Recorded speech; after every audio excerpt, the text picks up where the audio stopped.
For me,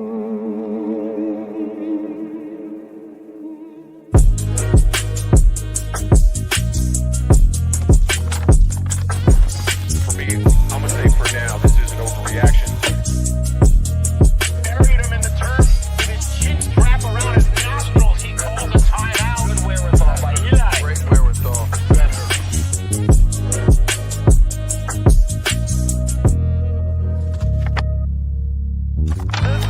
Put this to music.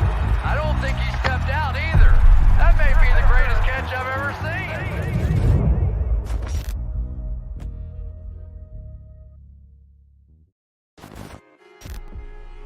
Welcome back to the Week 2 edition of the Giant Overreaction. Man, I got some incredible rest yesterday, man. I'm working with some new audio stuff over here today, man, so y'all let me know. Make sure things are sounding good, sounding great. Shout out to my partner, The Beard, one time for holding me down, getting me all set up for this stream, man. I'm extremely lit. I see the chat is already booming, bright and early, man. We 1:17 right now, Eastern Standard Time. Awthentik running a little bit late. Y'all know how it is, man. The preparation for this show can be a little bit demanding. Shout out to everybody in the chat, man. Y'all know what it is, man. Giants Nation is in the building, man. Super excited about that victory, man. Like, to see my Giants sitting at 2-0, like undefeated this early in the season is just incredibly remarkable for a team that, if you ask me, has struggled in both of these first two games, man. I'd say underneath the Joe Judge regime, these two games would have probably been losses. I mean, I'll keep it funky with you. But we got new coaching here, man. Brian Daboll finds a way for these New York Giants, man, to get that win. Let me get this graphic up on the screen so everybody know what game we talking about. Y'all know what it is, man. Shout out to the graphics department one time. Definitely appreciate y'all holding us down, man. We got 4 overreactions we're going to go over today on Giant Overreaction. For those of y'all that are new here, this is how it goes down. We bring up statements from the media or from social media on the screen here. If you think that the statement on the screen is indeed an overreaction, I'm going to need to see that O in the chat. If you think the statement on the screen is pretty accurate, I will see a U in the chat, the letter U, for meaning that you're going to be taking the under. And if you need a little bit more time to make up your decision, possibly a week or two, you can put the P or the push emoji, the hand emoji in the chat to let us know that you're going to be taking the push. I see people are extremely excited already in the chat, man. I see Max Webster in the building early talking about 2-0. Let's go. On to the Cowboys, man. I agree with you, man. It's going to be a big Monday night matchup, man. I'm very worried because this team, I feel like, is not quite ready to tackle on 3-0, but I'm going to take the wins where I can get them, man. Y'all know what it is, man. For me, it's all about getting these victories. I don't care what players get the stats. I don't care who's shining in the games, who has the moments. It really don't matter to me as long as we can get the victory, man. So shout out to you, Max. Shout out my homie Mac, the Giants fan, one time in the building, man. Y'all know what it is. Happy Victory Monday. So now this is going to be, 8 straight days of Victory Monday, man, because y'all know how I do over here at Awthentik in the Beard, man. It's Victory Week after we get that week. And last week was an extremely slow week, man. Like, it really took a long time for us to get to this game on Sunday against the Panthers, man. And I told people on Twitter I was extremely nervous about that game because I knew that there was a lot riding on this game. You know, 2-0, 60% of the teams in NFL history have gone on to the playoffs at 2-0. So I like the chances for the New York Giants after this victory, man. So shout out to you, Mac, the Giants fan.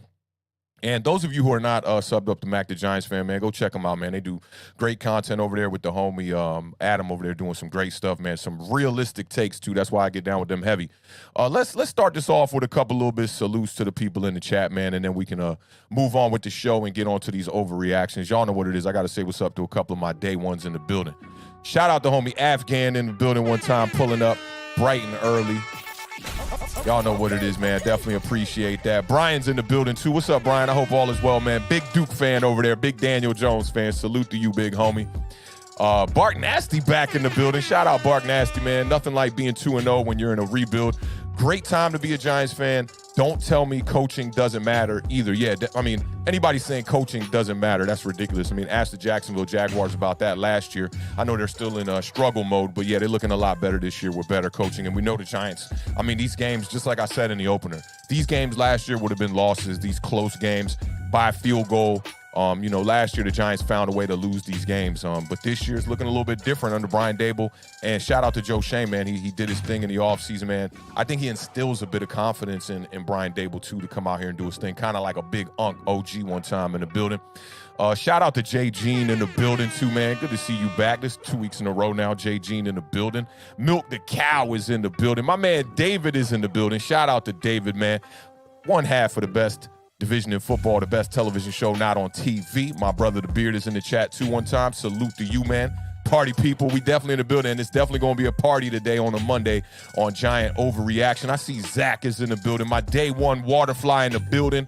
Word is in the building, man. Y'all know how it is when I do these shows, man, producing them with a one man without my best half, my homie The Beard one time, normally holding me down on production. I'm going to try my best to keep my eye on the chat. Make sure things is flowing smooth, man. Shout out my homie Sleepwalker. When y'all hear those Awthentik and The Beard drops, those come from the homie Sleepwalker, man. Shout out to Sleepwalker one time in the building, man. Appreciate you pulling up, man. Y'all know what it is. Big Blue Gang is in the building. Shout out to Big Blue Gang. We all part of that Big Blue Gang, especially on a Victory Monday like today.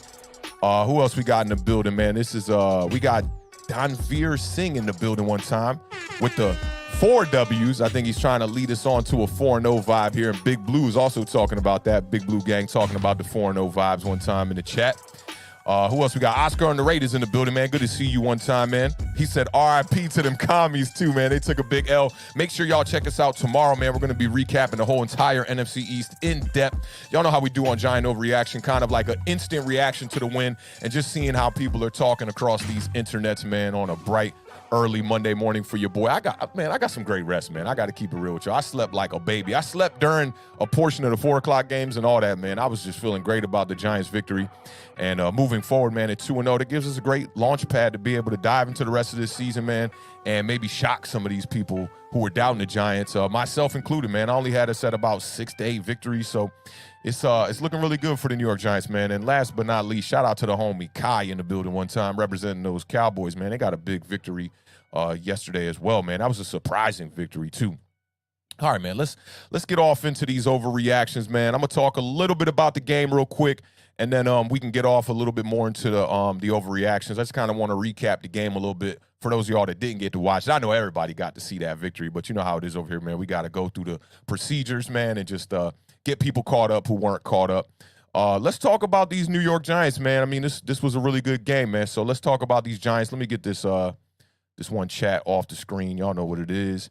And then we could transition into this game. Let's talk about it. Points are on the board with 11:16 to go here in the third.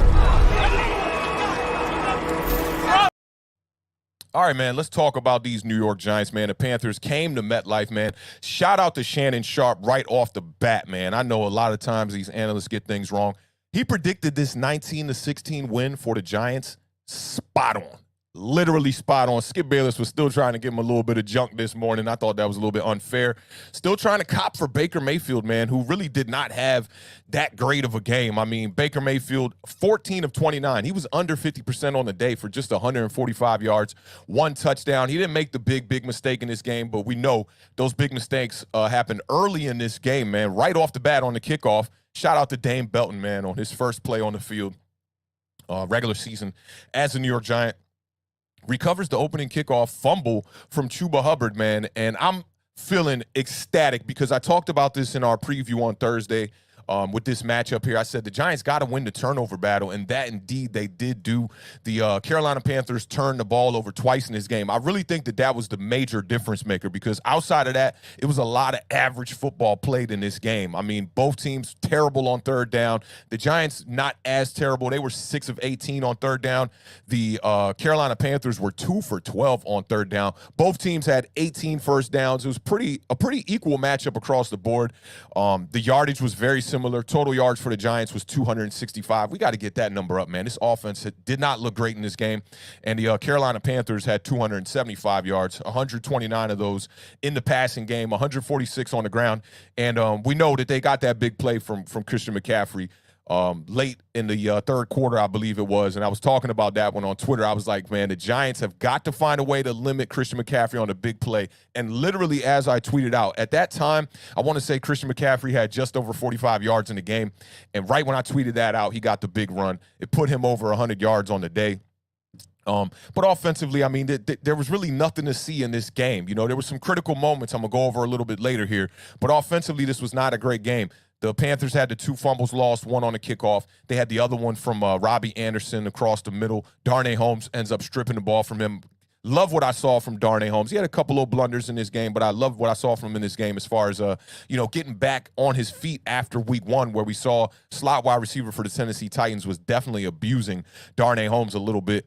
And it was good to see him force a turnover in this game, man, because that was very critical for the New York Giants. Got to clean it up with these penalties, man. And I'm going to talk about this a little bit later, too, about some of the critical penalties that happened in this game. But 8 penalties for 62 yards. We got to clean that up just a little bit. I like that the Giants won the time of possession battle in this game. But outside of that, man, offensively, this was not good. And I'll start off. I wanted to start off with some good in this game. But I got to start off with a little bit of bad. Not capitalizing on these turnovers early in this game. You get the fumble from the Panthers on the opening kickoff, and then the offense just sputters right off the bat. I think it was a 3-and-out in the red zone. We end up settling for a 36-yard field goal from Graham Gano with just 2 minutes off the board. So I'm okay with it because it was the first turnover of 2. So at that time, I'm like, hey, I'll take it. I know we're getting the ball at the half. Giants get this turnover. We're going up 3-0. I really wanted 7 right there. You know, if we come away with 7 there, it's going to be a lot more difficult for the Carolina Panthers to get themselves back into this game. Now, on their 5th offensive play on the following drive, you get the fumble from Robbie Anderson and the same results. You know, we get another field goal on the board. The Giants offense is just unable to capitalize on these 2, gift wrap opportunities from the Carolina Panthers. And for me, that was an extreme letdown. To me, that told me that we weren't going to win this game because I felt like if you don't capitalize and at least get 7 off one of those turnovers, now all they got to do is go down, score a touchdown, they're right back in the game. You know, and this game, you just saw a lot of just staggering offense throughout, even from the Carolina Panthers early in the first quarter. They end up coming down. They tie this one up 6-6 in this game. At the half, which, you know, I'm just looking at it like, man, I felt like we won the first quarter with the turnovers. That was really good for us. But the second quarter, we just didn't capitalize, didn't get the touchdowns on the board. The Giants go scoreless in the second quarter. We only had 58 yards at the half, total yards. And I'm looking at this offense with the side eye, like, what's going on here? And looking for some more results. Because for me, it's like, yeah, I want to win games, right? But in this game against the Panthers, what I expected to see was elevation from the offense, and we just didn't get that, man. And I think it started at the quarterback position early on, especially. This first half reminded me a lot of the Titans game. You know, they gave us those 6 points, to be honest, and outside of that, the Giants really couldn't do nothing offensively. But I like what I saw, you know, in the second half. I'll talk a little bit about Daniel's good. You had the early 4th-and-1 scramble. We were up 3-0. So I will say that Daniel did extend that second drive where we got the turnover from them to be able to make that a more manageable field goal. But outside of that in the first half, I was very, very, very displeased with the offense. And then you come out in the second half, and this is what I'm starting to like about this new coaching regime. They're starting to give the offense, at least these first 2 games, some opportunity early on to be able to make plays and see what we can do in the passing game and, you know, things like that. Let me zoom in a little bit here. And, you know, they're making the adjustments to get the win in the second half. Now, the drive to me that stood out in this game, the pivotal drive, because I also got to say that the play calling from Kafka in the first half wasn't really that good. And I'm still questioning what's going on with this wide receiver core. And why are these guys not playing? Why are they not getting snaps? You know, it's starting to become an extreme question mark for me. But after Baker Mayfield's touchdown to DJ Moore, where Cordero flopped, man, he was definitely exposed in coverage on that play, too, where DJ Moore scored wide open in the back right corner of the end zone. No one near him, not even 5 yards within him. You know, I do think that Daniel Jones did answer. Now, it's an 8-play, 75-yard drive, and it was led by Daniel Jones. You had the dart to Richie James. You had the first down throw to James right after that, where Daniel Jones is rolling right, throws across his body in traffic. Daniel Jones almost seems like he needs to be down a score a little bit to kind of get his head back into the game and, like, that pressure of, like, letting up, you know, and just letting loose a little bit. I was just watching Bobby and Justin Pennick on Talking Giants do their recap, And I noticed during the game, Bobby was tweeting out, like, just pull the trigger, Daniel Jones. Just pull the trigger. And it seems like when he gets down by a score is when he starts to kind of start to pull the trigger. So that drive really stood out for me. The 8-play, 75-yard drive, which ended with the little dump-off throw to Daniel Bellinger. He got his first career touchdown. Really a great second effort by Daniel Bellinger to reach out and get into the end zone. And, outside of that, I'm going to talk a little bit more about the bad here before I get to the good that we saw from Daniel Jones at the end of this game. The Panthers' offense was not good, and Bobby brought this to my attention on his show. Their offense was not good. 5.1 yards per play, but the Giants' offense was even worse than that. 3.8 yards per play. That's not going to win games against good teams. I was looking up some of the statistics about the Carolina Panthers and their offense. Their offense and their defense struggling out the gate this year. Bottom of the league, So to me, this is not that impressive of a win. When you look at how they were trying to move the ball, I'm not too sure who their offensive coordinator is over there, but it's Ben McAdoo. And somebody was tweeting me this early on in the week saying, they weren't scared of Ben McAdoo. And I was just like, I didn't want to come into this game too optimistic, thinking that we were just going to, just run all over the Panthers and whatnot. But Ben McAdoo, he definitely struggled in this game. The Panthers have playmakers. Robbie Anderson's a playmaker. DJ Moore's a playmaker. We know they got CMC in the backfield. Baker Mayfield's a guy who, when he has the right offensive play caller, he can do some things. We saw it with Stefanski over there with the Browns. I know they had a ton of weaponry over there when they had Odell Beckham, Jarvis Landry, both of the running backs, and Chubb and Kareem Hunt. That does make things a lot easier. But Ben McAdoo just didn't make things easy. I didn't see a lot of crafty plays in this game. Where were the wide receiver screens to DJ Moore and the bubble screens and the stop routes, finding creative ways to get the ball to Robbie Anderson? It almost seems like he just relied on his quarterback to just drop back and throw the ball all game. And Baker Mayfield was not successful doing that.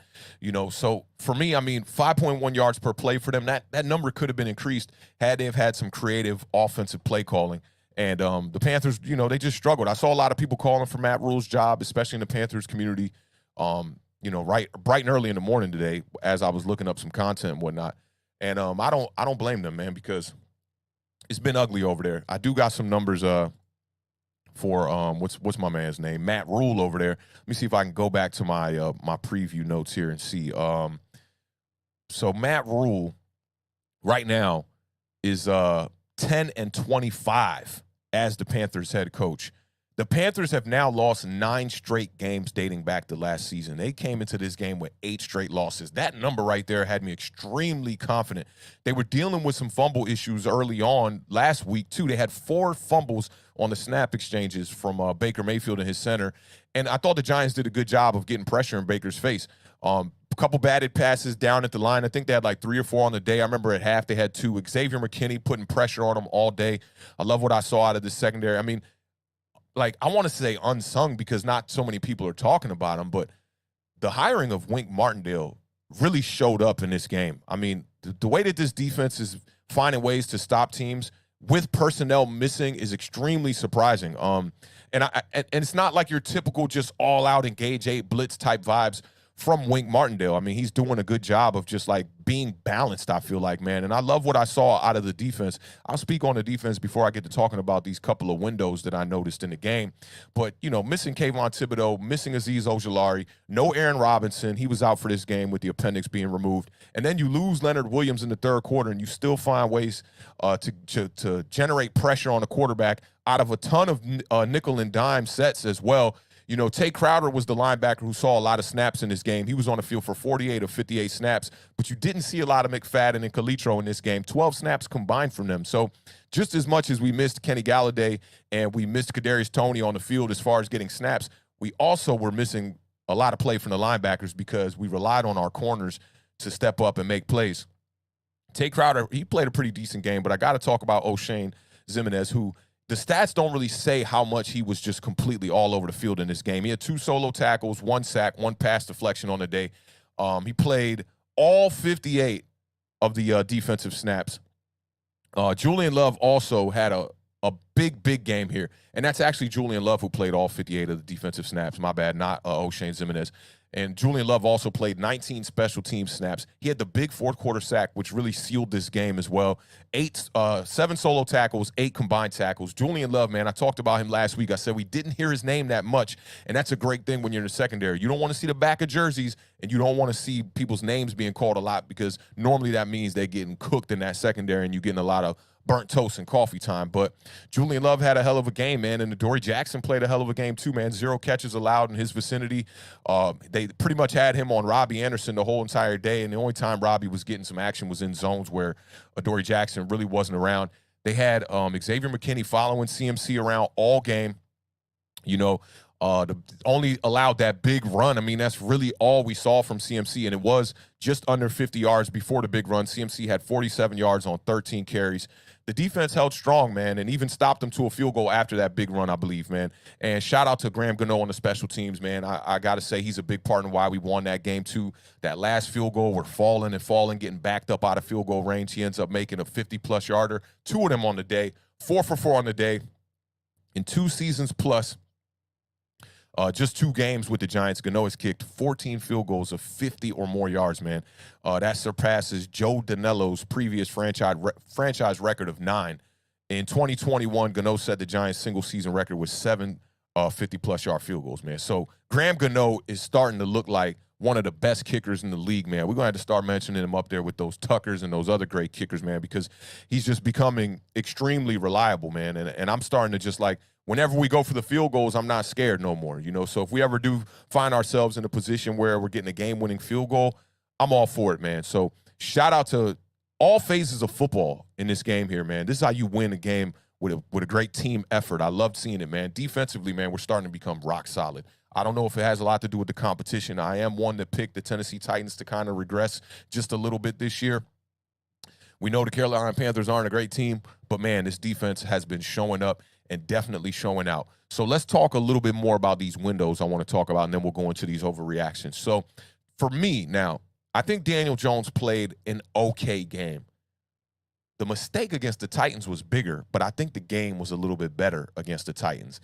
In this game, you know, statistic-wise, Daniel Jones, 22 of 34, 176 yards and 1 touchdown. It's not that great. I'm going to keep it real with you. You know, yesterday was Daniel Jones' 6th career game, which he had 34 or more pass attempts and averaged 5.2 yards per attempt or less. That's not a good thing. To me, that screams game manager. And if you're going to game manage, I want the completion percentage a little bit higher than it was in this game. That 22 or 34 is not really where I'm looking at. There were some lulls in this game where Daniel Jones could not find his rhythm. We saw a little bit of that in the third quarter. Eli, just to give you a bit of an example, Eli Manning only had 11 games in his whole entire 15-year career where he had 34 or more pass attempts and averaged below 5.2 yards per attempt. Daniel Jones just had his 6th. So he's already halfway there, and he's only 4 years into his career. We saw the big miss to Kadarius Toney across the middle. We saw the big miss to Sterling Shepard wide open on that deep route. You know, that double move goes to show you that Sterling Shepard is completely back. Last week I talked about Saquon Barkley being back as one of the overreactions. But Sterling Shepard looks like he hasn't missed a beat coming off that Achilles injury. Dude is extremely quick, fast, coming in and out of the routes. Dare I say he's Daniel Jones' true number 1 right now in this offense? I know Richie James is leading us in all statistical categories in yards and receptions, but Sterling Shepard seems to be that guy, man, getting big volume in the targets. I want to say he was close to about 10 targets. Might have been this game or total. I'm not too sure. Don't quote me on that. But Daniel Jones right now with the 5.1 yards per attempt, that really bothers me. But if you're going to game manage, I think the number 1 statistic, and I don't care what nobody on Twitter is saying, like, to me, win-loss is a quarterback stat because we know the quarterback is the most important position on the field. So to me, win-loss is a quarterback stat 100%. We cannot remove that from quarterbacks. It's been a stat forever. It's the only position that you see on Pro Football Reference when they're listing stats that you actually have wins and losses for the quarterbacks and for the coaches. If we're going to take it away from quarterbacks, we're going to take it away from coaches as well, too. We can't do that. I like that being a stat. And Daniel Jones won the game. That's most importantly here. Let me get to this super chat one time. Shout out to the homie BK one time in the building. BK23 with the $4.99 super chat, man. He says, thank God for the defense. We look the same on offense. No line and whack wide receivers. Let's go Big Blue. Yeah, man, I definitely agree with you on that, BK23. Like, the offense doesn't look different than it did last year. We're struggling to see the big plays. We're struggling to see momentum with this offense. You know, I want to see consistency. The main thing I talked about with Daniel Jones when he threw the 2 touchdowns in the first game, which were very game manager-like touchdowns. Yeah, we had the big one over the top to Sterling Shepard, you know, but the second touchdown late, I believe it was Myrick on the right side. Those are passes that anybody can make. I want to see Daniel Jones elevate the play and really put this team on his back. Not like he did in this game, not just like he did in this game with the clutch moments, you know what I mean? But I want to see it consistent where when you get these windows I'm about to talk about here, you dive right through them like you ain't got the key to the crib and you a youngin' and you got to get in the crib. Because anybody that knows me, my day ones know me from back in the day, I always lost the house key. So I was one of them dudes that was jumping through the window like a robbery all the time. Daniel Jones has got to jump through these windows when they're there, because if he does, we're going to be able to put these teams away. I talked about the first 2 opportunities off the 2 first turnovers early on. Those are the first windows in the first half, but those aren't those clutch windows. You got to jump through those, man. Get 7 on the board. You come away with 10 there, and then you take advantage of some of these second half opportunities. This game is not even close. The defense played fantastic for you to be able to go out there and really get this offense clicking. And I don't want people to get it twisted. I'm not just solely putting all the offensive problems on Daniel Jones, but it starts at the quarterback. And I'm starting to see things from Brian Daboll consistent now in the second half, doing things where he's making it where he's taking the ball out of Daniel Jones' hands throughout the second half during big moments, but then surprising teams in the biggest moments of games and then putting the ball in Daniel Jones' hands. So I totally agree with you, man. The offense they look the same. They look, it's just a bunch of the same. They got to find a way to get that clicking. I hope that we can increase the output by the time we start getting in some of these more pivotal games, you know what I'm saying, throughout the season. But thank you for that $4.99 super chat, man.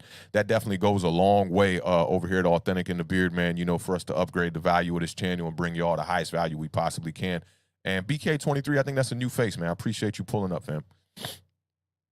All right, here. So, you know, let's talk about these windows one time, man. And let me break this up real quick. You know, shout out to the graphics department one time. Y'all know what it is. Let's talk about the guy a little bit more though.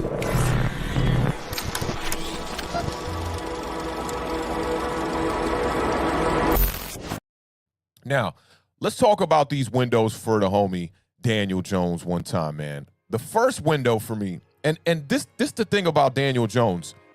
If it ain't him, it's always somebody else on the team that's going to create a bonehead play that's going to set it back. And I think as the quarterback, you do got to take responsibility for that. For me, window 1 was 6 minutes left in the third quarter, and these are the clutch windows. The first 2 happened in the first quarter, obviously, with the not capitalizing on the turnovers. But the window 1 for me in the second half, 6 minutes left in the third quarter, the score is 13-13. Daniel Jones hits Shepard in the flat for a 9-yard gain. Then he scrambles for a first down. I'm starting to look at it like, here we go. Okay, he's getting that momentum, right? He avoids pressure on first down real nicely, picks up 2 yards on a run. We get down to third down. You get a big 3rd and 8. And to me, this was like the biggest play of this drive. This could have been one of the moments where if we didn't get a window number 2, a window number 3, then I would have looked back at this moment like that's why we lost the game. Big 3rd and 8, you get a false start on the offensive line there. Pushes us back to 3rd and 13. Pressure gets to Daniel Jones, gets in his face, forces an overthrow. What I liked about him on this throw, I don't know if you guys remember this throw. He had pressure like right high up in his face, and he still tried to make the throw in hella traffic, I might add, okay? It was not a great throw, but he threw it confident, and that's what I liked about Daniel Jones on that one. And then we end up dodging a bullet when so we end up punting the ball, and then we end up dodging a bullet on 3rd down, and we get the ball back. Baker Mayfield overthrows that rookie. I'm struggling to remember his name. I think it's Shi Smith. But he ends up overthrowing him. Giants get the ball back, and I'm like breathing a sigh of relief. And we get another window here now. Barkley picks up 3, you know, on 2nd and 10. We're looking at 3rd and 7 for Daniel Jones. And I'm so surprised on this play here because Andrew Thomas and Glowinski both get beat on this play to Andrew Thomas's right side, Glowinski's left, and Daniel Jones ends up taking a sack on window number 2 for me. And the Giants got to punt again, and we just kind of in this lull of 13-13, and I'm looking at them like, yo, we're not capitalizing on these moments. We didn't capitalize on the first moments in the first half, and y'all are squandering these opportunities, man. The Giants need to get to it. Like, you can't keep wasting these opportunities. Now, We end up getting window number 3. And you see Saquon Barkley right out the gate, man. 12-yard gain. And to me on this run, I don't want to like jump the gun here. Saquon Barkley was looking like Adrian Peterson on this run. You saw them high knees. He's getting north and south. You're seeing the minor little moves. You're not seeing the big moves you see from Saquon Barkley, those big jukes and those wide jukes where he gets outside. These are just little steps that reminded me of Adrian Peterson a lot, man. But then we're stopped for no gain on the next play, and this is the double move from Sterling Shepard, and then you get a massive overthrow from Daniel Jones. The one thing that Daniel Jones does throw a good deep ball, right? But where he struggles, and this reminds me of the Slayton throw in Washington last season, sometimes there's lacking touch, just lacking that little bit of touch for the wide receiver to really go up under it and get the ball, rather than these catch it in stride kind of on a rope, on a line kind of deeper throws. I think Carson Wentz is a good example of it in week 1 against the Jacksonville Jaguars when he finally got the over-the-top play to Terry McLaurin. I mean, just the touch on that throw to just land it right in the basket. Looking to see a little bit more from Daniel Jones like that, just a little bit more touch. So Giants end up getting that field goal. We go up 16-13, and we know the rest is history. Daniel Jones picks up that big conversion late in the game on a quarterback keeper. I got to give him his kudos on that. Y'all know what it is, man. You got to get a guy's kudos when he makes the right play. I still think Daniel Jones looks a good bit like the same quarterback that we saw last year. I'll keep it real. But I'm looking for him to step it up. I'll give him the benefit of the doubt that he's in a new offense, and I'm hoping he can get a little bit comfortable. But I think Bobby said something real good on his the Talking Giants breakdown that they just put up this morning, I believe it was. He said something really good. He said, this is the shakiest he's ever seen Daniel Jones behind any offensive line. And he's had way worse offensive lines, but there's something about this system where he looks a little bit shaky. I don't know what it is. And I do agree with Bobby on that. Like, Daniel Jones does not look completely comfortable. He just doesn't look completely comfortable in the pocket right now. But I think he's doing a good job when it comes down to like, hey, you got 5 windows to be able to capitalize in this game. The 2 off the turnovers and these 3 that I just described. And then it comes down to your last opportunity, and you finally find a way. The big 3rd down conversion for Daniel Jones at the end of that game, man, that shows a lot of guts. And I will say that is probably the most clutch play I've seen from Daniel Jones in his entire career. Because he easily could have just thrown the ball away or just took a knee to let the clock keep running. I can't remember if the Panthers had a timeout or not there. I don't think they did. But this dude really put the team on his back. And I think if he can find a way to be consistent like that, like where is that in the first half? I feel like the agility isn't showing until his back is against the wall. And he has those moments where it's, I wanted to pull something from, what's the movie where the kid breaks his arm, and then when he heals, he's got the strong arm. I think it's rookie of the year. I think it is, right? And I wanted to pull a line from that. The pitcher that was like an OG in that, when he was telling the little pitcher, he was telling him like, the have-nots or whatever. But like, when you gotta have it, you gotta have it. And Daniel Jones, last minute, last chance, because I know Giants fans felt a certain kind of way that if we were going to punt that ball and not get some points on the board in that last drive, that the Carolina Panthers were probably going to come down that field, march down, and maybe get 7, probably get a field goal, and we were going to see our way either going to overtime or we were going to see a Giants L. I mean, we're used to that. These are the kind of games that the Giants have lost in the past 5 years. But it's great to see us go to 2-0, man. I'm super ecstatic, man, and I think Daniel Jones did just enough. But I want to see more out of the quarterback position. I definitely do.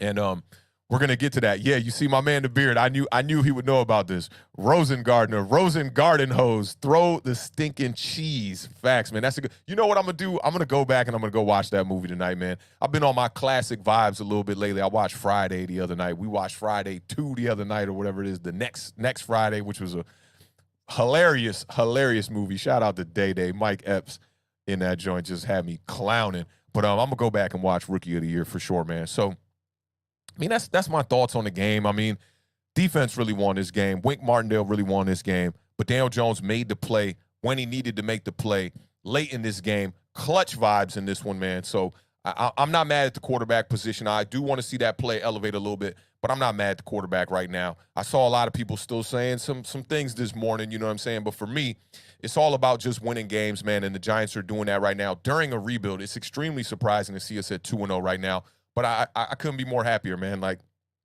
the kind of sleep that I'm getting during this season so far in comparison to the sleep that I was getting last season, man. Like, dreading having to dig through the numbers last season and dreading having to, show up and report after a big Giants L, man. But shout out to the Giants, man. Shout out to Wink Martindale, man. I do think that this was a team win. This was a really good team win, man.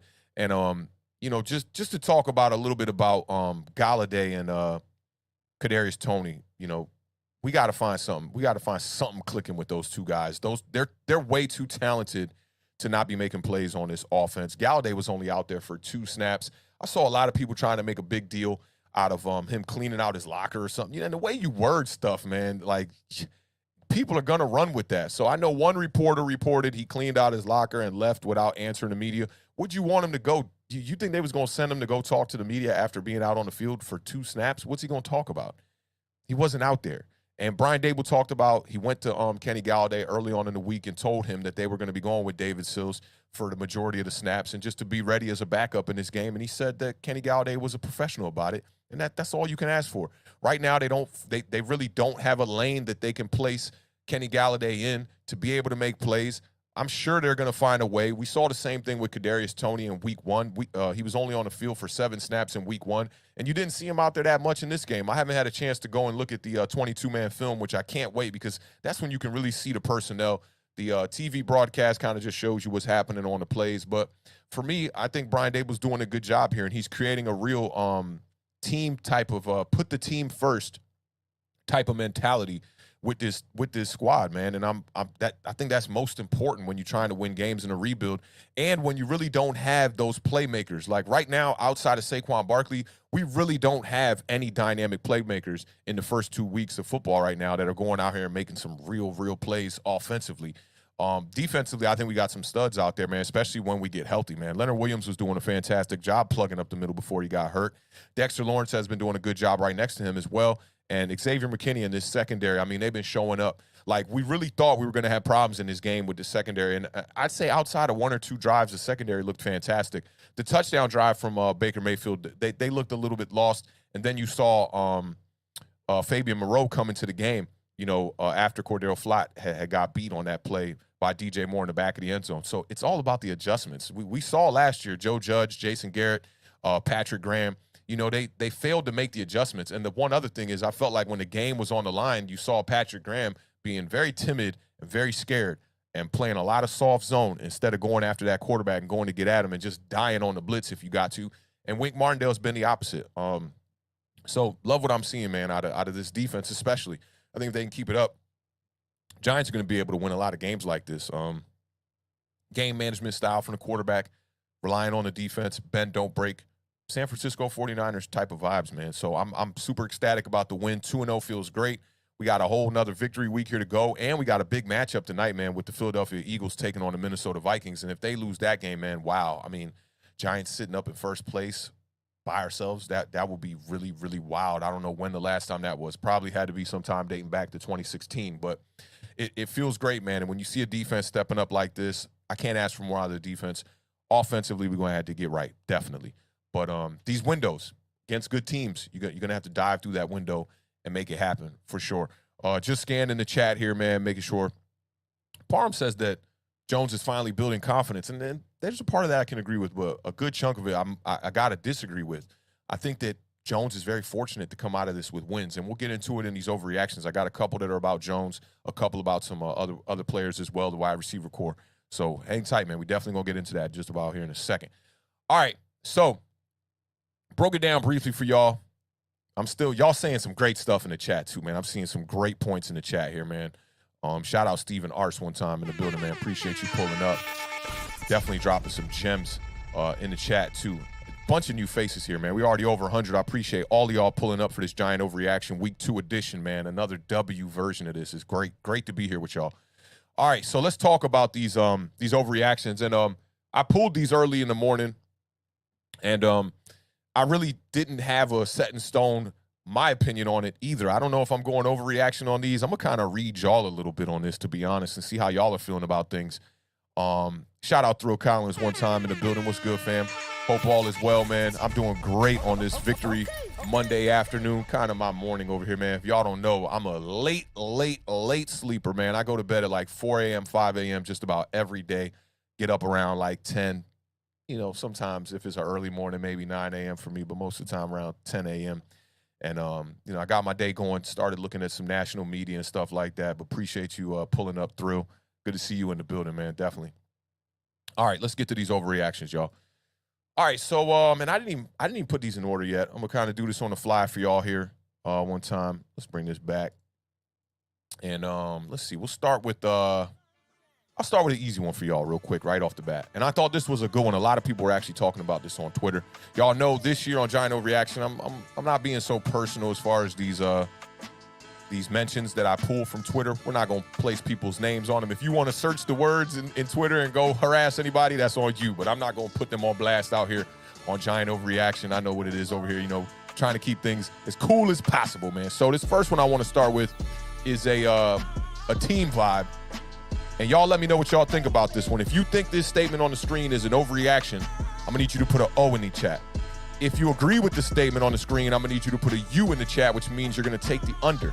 If you need the push to see what's up maybe by next week, maybe a couple of weeks, maybe by the bye week, maybe by the end of the season, you still giving the push, let me see the P in the emoji or in the chat or the hand emoji. That one always trips me up for some reason. So let's start with this one.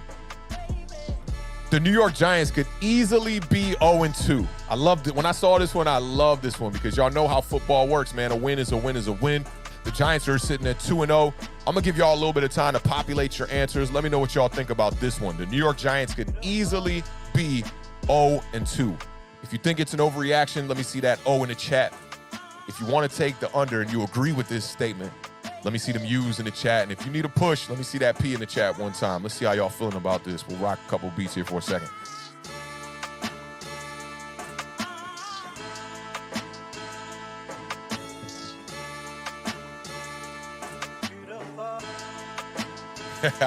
Shout out my homie Afghan. He got it started off right off the bat, and he said, they could be. I feel you on that. That's definitely how I'm feeling right now, for sure, man. Zach is taking the under on this one. A lot of unders. Rozelle taking the under. David took the under. Old man Rob. Shout out M626M in the building. Looks like a new face. Taking the under as well. We got a bunch of unders, man. Denzio taking the under. The beard. This is just and the beard right now. Taking the under one time. Big Blue Gang wants to see a push one time. Ryan taking the under. We got a ton of unders from Lucas. Shout out to Lucas in the building one time, man. Good to see you, fam. William Ruffin, that's my G one time. Always hit me up on Instagram. Appreciate you pulling up. He's taking a push. D'Angelo with the under. We got a lot of unders in the building. A couple of pushes here. Shout out to Chris in the building one time. I think Chris is a new face. Appreciate you pulling up, man. You know what it is, man. Giant Overreaction. If y'all like the vibes over here, man, make sure to hit that subscribe button. Hit that thumbs up. Get this out to the YouTube algorithm, man. They be trying to stun on us one time because we like to go live a lot. They like to stun on us, man. But y'all know what it is. Hit that like button. Get us out there to all the people in the building. Shout out to all the new subs that popped up this week, man. We've been moving crazy this week. Shout out to the homie Leonel, I believe that is, or Lionel, maybe spelled a little funky. Leonel. Get me if I'm butchering your name one time. Taking the push. New face in the building. Good to see you. Giants Nation is in the building. My man Sebastian, sac passe mon cher, taking the under one time.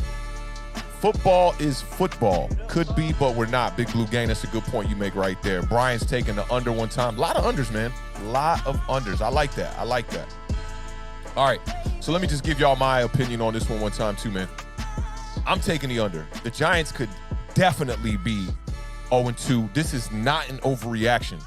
We just won both of these games by a combined score of 4 points, a combined total. We snuck out of the Titans game with a late missed field goal. We already know we could definitely be 1-1. I thought Ryan Tannehill did enough to win that game. You know, offensively in that game, we really did not play well in that first half. Going to the half down 13-0. We end up finding a way in the second half with a big play. Sterling Shepard, Saquon Barkley put the team on his back. I thought the Panthers did a really good job in this game selling out on Saquon Barkley, too, on the run, man. You know, they really kept Saquon in check.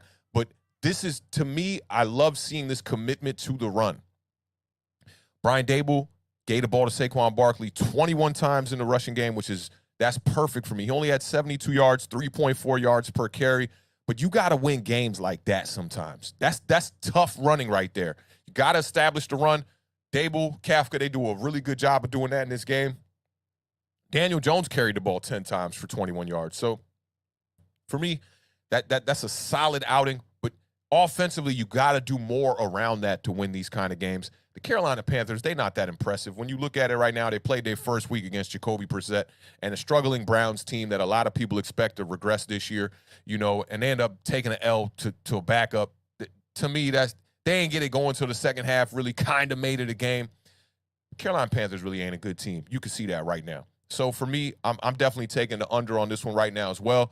And I'm going to wait. I'm going to need to – I could understand the people that are taking the push because – you want to see a little bit more. You want to see what the Giants do against Dallas Monday night. You want to see what the Giants are going to do against the Chicago Bears. These are teams that you know, especially with a backup quarterback in Dallas, that these are winnable games.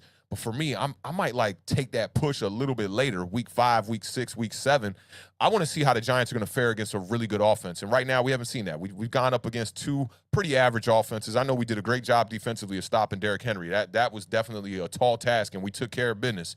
But yeah, the Giants could easily be 0-2. I totally agree with that. And I think a lot of the chat agrees with that as well. That's why we saw a lot of pushes. A lot of people, you know, a lot of people took the push. We got a few late O's right now.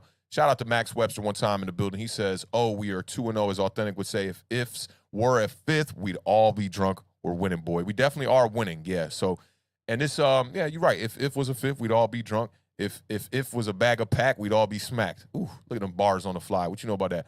So I definitely agree with you on this, Max, but got to assess the games as best as I can. Could be.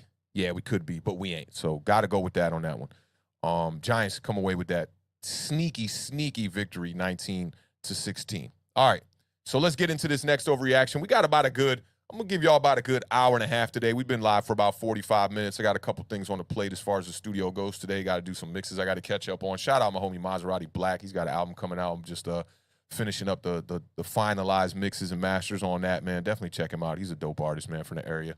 But let's get into this one here. This is another easy one, too. This one we should fly by. We should fly by this one pretty fast. I like this one, too. Let's flip the vibes one time here, too. All right. I cannot believe the Giants took Daniel Jones. Some people overthink it. That's where people go wrong. They forget you've got to win. Baker Mayfield. This is a funny quote coming after this game. I do still think there's a little bit of truth to this, but chat, let me know what y'all thinking about this after a week 2 win from the New York Giants. Is this an overreaction by Baker Mayfield? Or are you going to take the under and you think there's some truth to this? Let me know what y'all thinking. Billy right off the bat said, Baker mad corny, laughing his ass off. I feel you on that one. Mac the Giants fan is taking a push. I like where you going with that one. And Ryan says, I knew it. You knew I had to pull that one up, man. Every Giants content creator is probably going to pull up this quote today, man.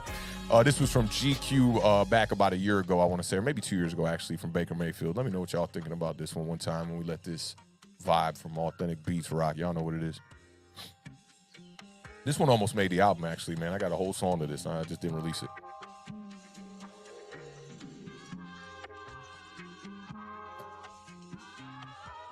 Oh, yeah, 2019 on the quote. Shout out my homie Stan one time in the building, dropping them facts for me. I appreciate that. I told y'all the other week, I said, an analyst, you can't go on air making no mistakes. But a content creator, you can go on air and make as many mistakes as you want, especially when you got fam like mine, man. Shout out to the Giants Nation one time in the building. Y'all know what it is, man. Okay. William says, Baker mad the Giants did draft him. I know that's right. Overreaction. Burrows is 0-2. Explain that, Baker. That's facts. And Burrow, I'll tell you what, though, I'm pumping the brakes a little bit on Joe Burrow, man. I won't say that he's, like, overhyped, but the hype train for me is dying down just a little bit, man. I think he's very reliant upon Jamar Chase over there and the good wide receiver core. But you are starting to see that offensive line is starting to become a big issue now. And I'm one of the people that was like always talking about, but Burrow, had one of the worst offensive lines, and they went to the Super Bowl. But you really starting to see that this year, man. Stephen Art says this is an overreaction. I knew Brian was going to pop up with the overreaction. You know what it is, man. Good to see you in the building, man. Supporting your boy Daniel Jones. You know what it is, man. What else we got here, man? Stephen Art says this is an L, specially cooked for the baker. I love that. Bars right there from the homie Stephen Art one time, man. Yeah, man, I got to say, on this day, this is an overreaction, right? On this day. But I will say this. I'm going to take the push on this one. This game, to me, was not won because of Daniel Jones. He made a few plays in this game, but this game was not won because of Daniel Jones. I want to see what Daniel Jones can do moving forward. I need to see those big back-to-back games. Until I see back-to-back games with multiple touchdowns from Daniel Jones, I'm pumping the brakes, and I'm probably going to be taking a lot of the pushes on everything that Daniel Jones has going on. I think he's got the skill set to be a good quarterback in this league. We're running out of time here now. You got 2 games now that were not extremely impressive. The first game, I'll give it to you, it was a good game. When people look back at it, statistically, they're going to be like, that was a pretty decent game out of Daniel Jones. 2 touchdowns to 1 interception. But this last one especially really looked like a guy not trying to make the big mistake. But the one thing about this quote that does not yield well for Baker Mayfield is they forget you've got to win. Now, to date, the Giants have not won many games with Daniel Jones. He's sitting way below a 500 record. I think maybe we got something going now, though. With this defense, the way that they're playing, Daniel Jones seems like he can win games within this structure. Somebody tweeted to me just a couple days ago that Daniel Jones would not breach 30 touchdowns simply off the fact that you cannot continuously win games and score touchdowns by throwing under 200 yards per game. I brought up Jimmy Garoppolo as an example, who he's been, when he was with the San Francisco 49ers, still is, and now is going to get a ton of snaps with that injury to Trey Lance. But over there, he's averaging 188 yards per game, and he has a winning record. He's one of few quarterbacks that can do that. I'm not saying Daniel Jones can do that. Will he do that? I'm not too sure. But I do think he's got to step it up just a little bit. You want to see teams, or you want to see games won by the quarterback position. But for me, as a Giants fan, we've been losing so much in the past. I'll take a win any way that I can get it. And Daniel Jones, I think he's doing just enough. You can win games with the quarterback playing like that. And that's all I'm really worried about. Now, does that yield well for Daniel Jones moving forward in the future, like getting a new contract with the Giants or being franchise tagged? I doubt it. You're not going to be able to see a lot of success. And we've seen teams move on from quarterbacks who are just playing okay a lot. You saw it with Mitchell Trubisky in Chicago. He had a record of 29-21 before he left the Chicago Bears and went to Buffalo as the backup. We've seen it with Jared Goff with the Los Angeles Rams as well. He was playing decent football, took them to a championship. I want to say maybe a Super Bowl. I can't remember. But, playing decent football with Jared Goff, and then they just ship him out of there for Matthew Stafford. And it's not even, when you look at Matthew Stafford, it is an upgrade. Don't get me wrong. It's an upgrade at the position. But it's just those traits I'm talking about, putting a team on your back. When you look at the Super Bowl game, getting those last drives, being that difference maker is the reason why coaches and organizations are leaning towards these quarterbacks that are going to be, the fall guy at the end of the day and holding them accountable. I think Brian Daboll is a great coach because he does that. He holds his players accountable. You've seen him in this game getting at Daniel Jones. You saw him in the last game not only getting at Daniel Jones, chewing Daniel Jones out on the sidelines for a horrible interception that he threw. So I still think this one, some of this still rings true from Baker Mayfield. So I'm going to take the push on this one. I want to see maybe by the end of the year we can revisit this one and see how things are looking. Awesome.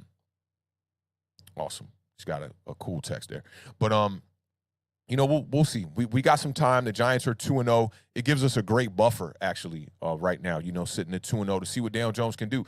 And hopefully this 2-0 allows him to play a little bit looser.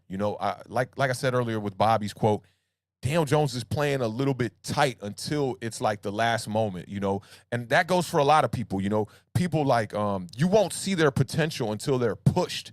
You could see it with personal trainers in the workout room all the time. Like, you try to work out by yourself, you ain't gonna be able to push yourself to that next level. Then you see somebody get with a personal trainer, and you see them be able to push themselves to that next level with somebody holding them accountable besides themselves. I think Daniel Jones has got to find a way to do that. And Brian Daboll, I trust that he's going to be able to do that. But if you're just winning games off the strength of your legs, off just little 4th and 1 runs, what's the difference if Tyrod Taylor's in the game? Not much of a difference if you ask me. And I'm not calling for the kid's job, but I am calling that he plays a little bit better. We got another big game coming up here against the Cowboys. We'll see how he fares. That's a pretty good defense, and we know Micah Parsons is going to be getting after the quarterback for sure. I believe he had 2 sacks in both of his first appearances here in 2022. So that's going to be another game I'm going to have my eyes on Daniel Jones, seeing what he can do. I'll take Daniel Jones playing average games all day and getting W's all day. But I'm just talking about it for him, moving forward in the future. And shout out to William Ruffin one time. He says Daniel Jones' problems are academic, not physical. And I agree with you. There's a part of your physical that takes a hit when the mental is not right. There's a part, and you're seeing that with Daniel Jones. You're seeing an uneasy quarterback in the pocket, a bit shaky, sometimes running into pressure, I might add, sometimes bailing the pocket a little bit too early. But all in all, pretty good game from Daniel Jones. I'm not too mad. 22 out of 34, 176 yards, one touchdown. I'll take it in a victory. And Max brought up a good point here, too. He says, Cowboys have probably the weakest overall secondary we've faced yet. Let's see what he can do with it as long as our interior O-line holds up. And that was a big problem in this game. We saw it on the left side, interior O-line not holding up, pressure up the middle, a good chunk in this game. I want to say, let me see, Daniel Jones was sacked 3 times in this game. Very, very even across the box score in this game, too, man. We got enough pressure on their quarterback. They got enough pressure on ours. The turnovers was definitely the difference. I agree with you on the Cowboys having a pretty weak secondary, but they do force big plays, at least dating back to last season. That's the one thing I'm worried about with Daniel Jones. Got to take care of the ball. Ball security is going to be very important in this game, and don't turn it over. No interceptions. We know Trayvon Diggs, man. He's definitely a threat out there as far as the interceptions go. So I'm looking for another clean game as far as the turnovers go from Daniel Jones. But give me a little bit of balance. I need some of those big plays. You can't miss Sterling Shepard wide open like that on that double move. You can't miss Kadarius Toney across the middle. The other crossing route that was a big issue for us, too, was the one that they called pass interference. I believe it was on David Sills, where he crossed and he bumped the defender. Find a way to disguise that a little bit better, Sills. He was looking at the defender. I think you can find a way to just disguise that a little bit better. You're taking big plays off the board, and that's not good for the New York Giants. But good point here from Max Webster. Definitely a shaky secondary. Trayvon Diggs, he allows a ton of yards, makes a lot of turnovers, a lot of interceptions from his side. Gotta find a way to limit those turnovers with them. I do see them getting more pressure on the quarterback than the Panthers did, for sure. All right, let's get into this next one real quick. We got 2 more before we get up out of here. And I definitely wanted to talk about the wide receiver core, man. To me, this is the scariest part of this offense. And I saw this one on Twitter, and I thought it was a really great point that somebody brought up here. And definitely wanted to bring some attention to this one, too. So this one is I doubt anyone would be okay with the lack of snaps from Toney and Golladay if the Giants were not winning. Chat, tell me how y'all feel about this one. Is this an overreaction? Should we keep it cool, win games the way we can win games? It doesn't matter who's out there. Or is this a problem that Golladay and Toney are not seeing snaps, really not involved in this offense? You literally had David Sills out there as your number 1 with Richie James for the most part of this game. So for me, I'm definitely worried. I see the first few coming in. We got 2 unders, 1 overreaction. This one for me, I'll get right to it, man. I'm worried. I'm definitely worried because, one, I don't like to count the pockets, right? But we're paying Kenny Golladay a lot of money, and we're not paying him a lot of money to just sit on the sidelines. It's important that he's out here making plays. To only be a part of this offense on 2 snaps in a game versus the Carolina Panthers, who to me, that secondary and that defense did not look all that great. We did see some one-on-ones down the field. Why are we not trying to exploit that matchup with Kenny Golladay being able to make those plays, those 50-50 catches, being able to use his body? He doesn't get separation, but he finds a way to catch the ball. Why are we not using him as a weapon? I think it's a major issue. Shout out to the homie one time, Diggy in the building. I see you, fam. He says, it's a problem, but I don't care as long as we win. Yeah, and that I agree with you on that, Diggy. Like, the fan in me feels just like that. Like, as long as we get the W, man. But I'm also starting to think about this moving forward. I feel great about the 2-0 start, and I think the Giants have a great opportunity here that we got to pounce on if we want to try to see ourselves playing playoff caliber type football later on in the season. Now, the lack of snaps here, not using your weapons, especially in an offense that does not look explosive, to me, does not yield well for the future for the Giants, especially late in the season. Kadarius Toney, it seems like they're bringing him in on obvious gadget plays, man. Like, we saw the little motion pitch that they tossed to him. He got blown up in the backfield. And I did have a note on that safety who was playing for the Carolina Panthers, man. He was in the backfield twice. He got Daniel Jones on a read option play one time, and he got Kadarius Toney on that quick little pitch play. He was all over the place. And it almost looked like he knew something. Like, they saw some tape, and they knew that those plays was coming because he didn't hesitate one bit. For me, man, there's a factor of this that bothers me a lot, man. You can't have two big playmakers like this on your sidelines not making plays. For me, I predicted Kadarius Toney to be the leader in the wide receiver room for the New York Giants. We're seeing a little bit of smoke here, man. You know, we're seeing things in the media. We're seeing Kadarius Toney responding to content creators. I saw something where he said something to Alex Wilson that might be true, might be false. I don't know, but you can't be out here doing those kind of things. We need you to step up, be focused on the game, and find a way to be able to be a playmaker. You know, Jordan Renan talked about Kadarius Toney's lackluster performances in practice, and maybe that can attribute to something of why Kadarius Toney is not getting the snaps. But to me, these are the two most explosive players on our offense, and they're not getting the ball at all. 2 games now back-to-back, you saw nothing out of Kadarius Toney, and you saw nothing out of Kenny Galladay. Kenny Galladay, I feel like, didn't even register a catch in this game. Yeah, he didn't even register a catch. And Kadarius Toney had 2 receptions for 0 yards. Richie James has now been the most consistent factor in our wide receiver room now, and he leads us in receiving yards and receptions. And Davis Sills, I mean, I think he, you know, for a guy coming off the practice squad to contribute 3 receptions for 37 yards, that's cool with me. 12 yards a catch, I'm okay with that. But Sterling Shepard, he seems to be the guy who's been most consistent, and dating back to last season before his injury. He was playing some of his best football before he went out with the injury. Him and Daniel Jones had a good amount of chemistry, man, and I liked what I saw out of him before the injury.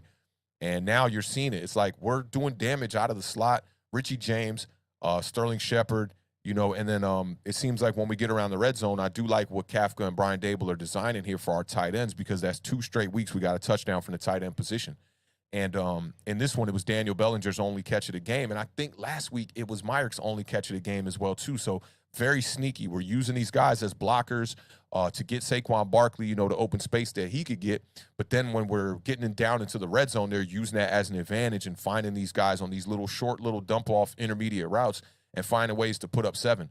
That was the only touchdown of the game for the New York Giants, man. I want more productivity out of the offense, but if we got to win games like this, I'm totally okay with winning games like this, but I'm not okay with our 2 big playmakers being on the sidelines and not, you know, contributing to this offense when this offense clearly has a lack of productivity, especially in the explosive play department.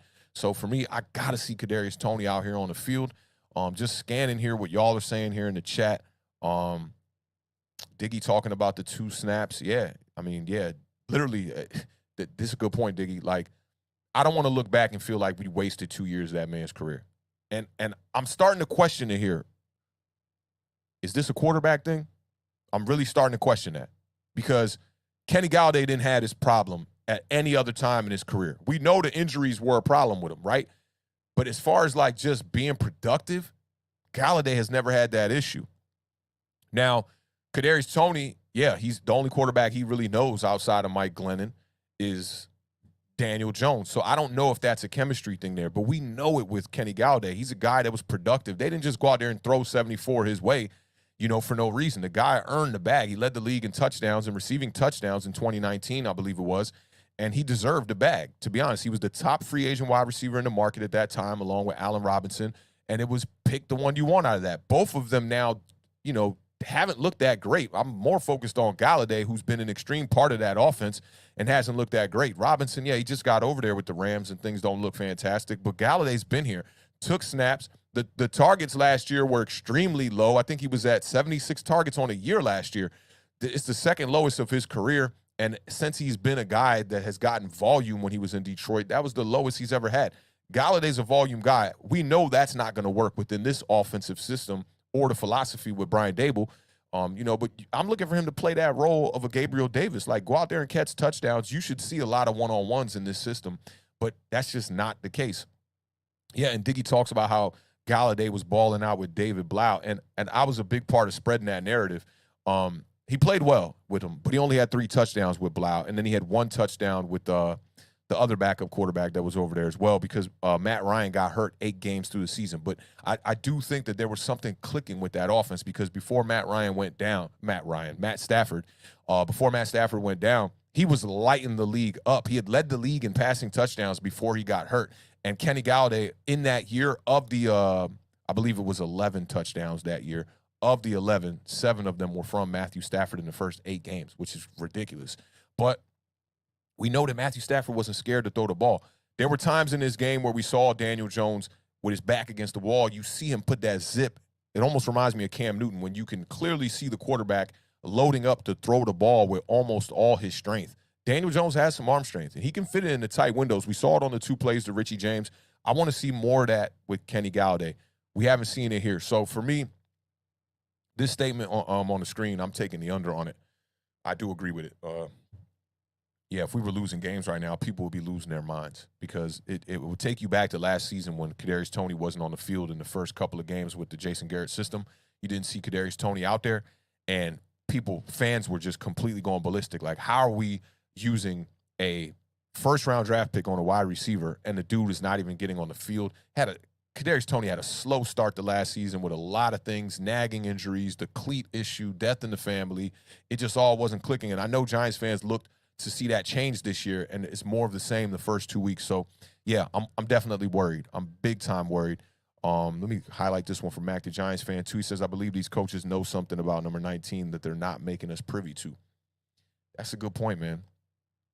Maybe there's something about number 89 that's the same thing, too. You know, I'm worried. I'm definitely worried, because those 2 guys were supposed to be the leaders of this offense. No one was really even saying anything about Shepard. Everybody was just saying, man, Shepard's probably going to be, out of here next year. It's his last year probably as a Giant. And right now, I don't know. It's not looking like that. If he were to come back on a team-friendly deal, I'm all for Sterling Shepard being out here. There's something about Sterling Shepard that makes this wide receiver room move. I don't know what it is. Like, when he's on the field, better things happen. I don't know. There's something about Sterling Shepard. It's not flashy. You don't see him out here making the crazy big plays outside of week 1, but something about Sterling Shepard, man, that I really enjoy. Like, he just makes Daniel Jones a better quarterback. Shout out to Joey. I haven't seen Joey in the building. I'm digging that Avi one time. He says, I think it's a QB thing, though. And I'm still questioning this. I'm going to take the push on the I think it's a QB thing. I'm just not sure. Like, this is why I want to look into the 22-man film a little bit more, to just see, like, why are we pumping the brakes on throwing the ball down the field a little bit more? I saw the next-gen stats with all the completions of where Daniel Jones was at with it. A lot of his completions happened short and to the left. You're not seeing a lot of down-the-field throws, and I'm just getting worried about it, because I'm ecstatic that we're 2-0, and that's fantastic, man. But, like, now we got a shot. This team has to get better throughout the year. You don't want to see a week 1 team, the way that you look in week 1 is the same way you look, 10 to 12 weeks through the season. I need to see this offense get moving. And right now, seems like the offense just is really what's holding us back. I don't know. Maybe y'all disagree with me on that. Let me know what y'all think about that in the chat. I feel like the offense is really holding us back. Like, if we had a decent offense out there, these first 2 games really wouldn't have been that close, to be honest, man. And shout out to Ryan one time in the building, too. Ryan says veteran routes, man. Yeah, you saw that. And I was worried about the Achilles, man. But on that little down, out, and up that he did, that double move, man, he looked great on that, man. I mean, just like, yeah, Sterling Shepard looking like he's completely back. And shout out to Floyd Samuels in the building one time, too. He says Shep is a route runner. That's also why he liked James. Yeah, James is running great routes, and we cannot forget. What I love about Richie James is you see him on all the special team stuff, too, returning kicks, returning punts, all of that. He's doing a fantastic job of just being like a Swiss Army knife, being our number 1 wide receiver right now, 2 weeks in, and he's always open. He seems like he's one of Daniel Jones' security blankets there, man, and I wish we could get a little bit more of that out of the tight end position. We're not seeing, like, Daniel Bellinger be like that Jason Witten kind of, like, security blanket that I would love to see out of the tight end position, but it also seems like Brian Daboll's philosophy doesn't call for it. If you look back at the Buffalo Bills last season with Dawson Knox, he was straight touchdown dependent. And I know he was a fantasy football machine, but most of his plays that he made were in the end zone. I think he had 8 touchdowns last year, but he had below 40 receptions on the year. So it's part of the system. So I kind of got to just take that with a grain of salt that guys like Bellinger are not going to be able to see a lot of volume in this offense, but that means that wide receivers are going to have to step up. And that's not happening right now. You know, Richie James should not be just leading this offense as far as the wide receiver core goes. I love to see that he's doing damage on his routes and he's making plays, especially big third down plays. He made 2 big third down plays in the game against the Titans to keep us in contention and keep drives going. So I like it, but I just want to see more out of the other guys that are paid to really be here to make those big plays, man. Kenny Galladay being the one that I'm hammering the nail on right there. Kadarius Toney, I got to see you get involved as well too. But Kenny Galladay, man, I like that you're being a professional. We didn't hear much out of him. I saw people trying to make a big deal out of a few plays. One play in particular where he was on the field where Bellinger scored and like he wasn't like jumping for joy or something like that. And I'm just like, dog, like it's the NFL, man. Barry Sanders never celebrated on touchdowns. The dude just handed the ball to the referee and he was the actual one scoring the touchdown. So for me, you got to treat it like it's just another day in the office. But at the same time, I do think that Kenny Galladay, if this continues, he's gonna lose his inspiration. And who knows, maybe he's not a Giant next year, but they got to figure out something with Kenny Galladay. I think it's imperative that they do that if the Giants want to try to find a way to compete and contend late in the season. Right now, we're doing a decent job against these 2 teams that we played the first week, but Carolina Panthers ain't going to be a good team. They're not going to be one of those teams in the end that's going to be trying to catch a wild card or trying to win a division. And I kind of feel the same way about the Tennessee Titans. Didn't impress me. Tennessee Titans looked very lackluster week 1, and it seemed like Ryan Tannehill had to do everything to try to win that game, but maybe that's a nod to Wink Martindale even a little bit more because he did a fantastic job stopping Derrick Henry. Let me see what else we got here in the chat here. Just making sure before we move on. Yeah, Joey, I'm totally with you on that one. Not good for the long term. We need our other wide receivers. And this game showed you, like, when they stopped Saquon Barkley, I'll say they contained Saquon Barkley to 72 yards, you were looking for that other playmaker to make a big play. I talked about it in our preview on Thursday. Like, we're going to need another guy to step up on this offense. And I'm not talking at the quarterback position. I'm talking about at the wide receiver position or at the tight end position. Somebody got to step up and be that guy, man. We need another playmaker if we're going to try to make this run. The only way Daniel Jones stays in blue next year is if the Giants make a run. So he's going to need it just as much as these other wide receivers like Kenny Galladay with the big contract and Kadarius Toney. I talked about Kadarius Toney in the preview and in the stat video. This is the window for Kadarius Toney to be a number 1 wide receiver. If he does not grab this opportunity and put it in a headlock immediately, then his shot at being a number 1 wide receiver for the New York Giants is out of here. He's going to just be a little gadget piece, a little guy they bring in, hope to make plays, try to get him the ball in space, quick screens, quick stop routes, quick slants, stuff where they don't got to rely on him to really know the scheme. Right now, he looks a little bit lost out there, just a little bit. And I'm not saying he don't know the playbook like a few other people I've been hearing saying, but he just looks a little bit lost. Like they're just bringing him in, trying to rely on his athleticism to make the play. And that's not going to yield well. Teams kind of can see it coming. Like, okay, here goes Kadarius Toney. He's on the field. We got to watch out for him. We know he's a gadget guy. It's almost like Ted Ginn when he was with the Carolina Panthers and he came in the game. You knew they was going to run a streak route to him and run a 9 route. It's starting to become a little bit of the same. And I see somebody here. Oh, Joey's talking about, remember Tyreek Hill, he was a returner. And maybe that's where you might want to use a guy like Kadarius Toney, like within the kick return, special teams. If he's not going to be out there on the field as a wide receiver, find a way to get the ball in his hands and try to make him make plays. Because right now, it's bothering me. It's really bothering me that the guy who I feel is not only the number 1 talent on our team as far as the wide receiver core goes, but he's a player who has a skill set that not many people in the NFL have. Extremely shifty. He's super quick in and out of the cuts. Man, Kadarius Toney can do a lot, but he needs opportunity. And I think it's half opportunity, but it's also half him. Like, you got to get focused, brother. You got to get out here and be a part of this team in a positive manner on all fronts, man. I want Brian Dable to look at you when the game is on the line and it's 3rd and 6, and we need to pick up a first down. I need him looking at Kadarius Toney, and right now, that's not the vibes, man. Kadarius Toney's been struggling out here.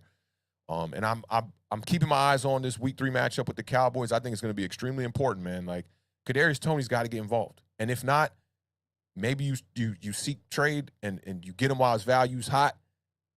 or I don't know. I'm running out of answers for Kadarius Toney, and I'm running out of excuses as well too. The dude is a very talented player, but it just has not like equated to good football plays outside of one big game against the Dallas Cowboys. I don't know if that Monday night game is. Oh, the Monday night game is in New York actually, and Kadarius Toney, we know about the big game, man. 189 yards against Dallas, so we know he can feast off that secondary. I'm looking forward to seeing him try to feast off the secondary here in this Week 3 matchup as well. Let me just scroll the chat one time, make sure I keep my eyes on this before we move to the next and last Giant Overreaction here. Shout out to all of y'all in the building, man. We got 100 in here, man. Y'all know what it is, man. Awthentik and the beard, man. Giant Overreaction. Tomorrow we're going to be doing our deep dive on the recap of all NFC East games, digging into these numbers. We're going to go inside these numbers super heavy, see where the game plan went right and went wrong for both of our teams, most importantly. We're also going to focus on the matchup that's happening tonight with the Eagles and the Vikings, and go back with the Cowboys against the Bengals with their surprise win, man, with a backup quarterback. I don't know if this says more about the Bengals or if it says more about the Cowboys if they can win with a backup quarterback or not. But the Bengals haven't looked that great. They definitely haven't looked that great, man.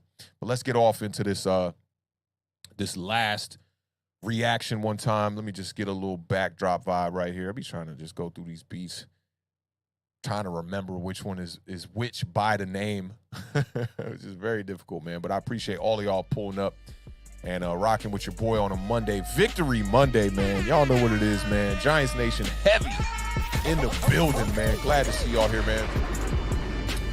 All right, let's get off into this last one. We're going to talk about the quarterback a little bit more here, man. I know a lot of people be like, man, don't talk about the quarterback, man.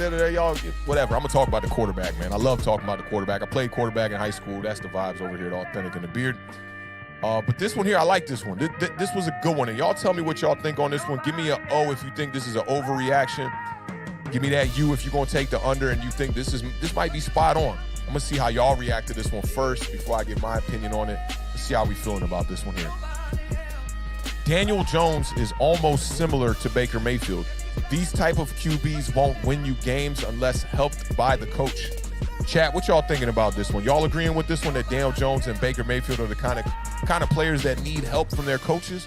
Or do you guys think that they're the kind of guys that could put a team on their back?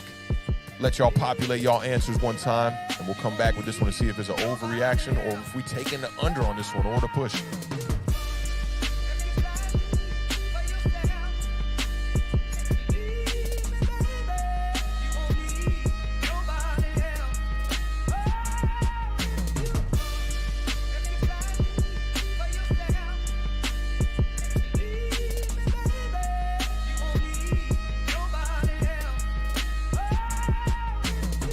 So them answers populating. I'm seeing a lot of unders, a lot of people agreeing with this statement on the screen. Stephen Arce agreeing with that one. Big Blue Gang. Shout out to Big Blue Gang in the building one time, man. Good to see y'all here, man.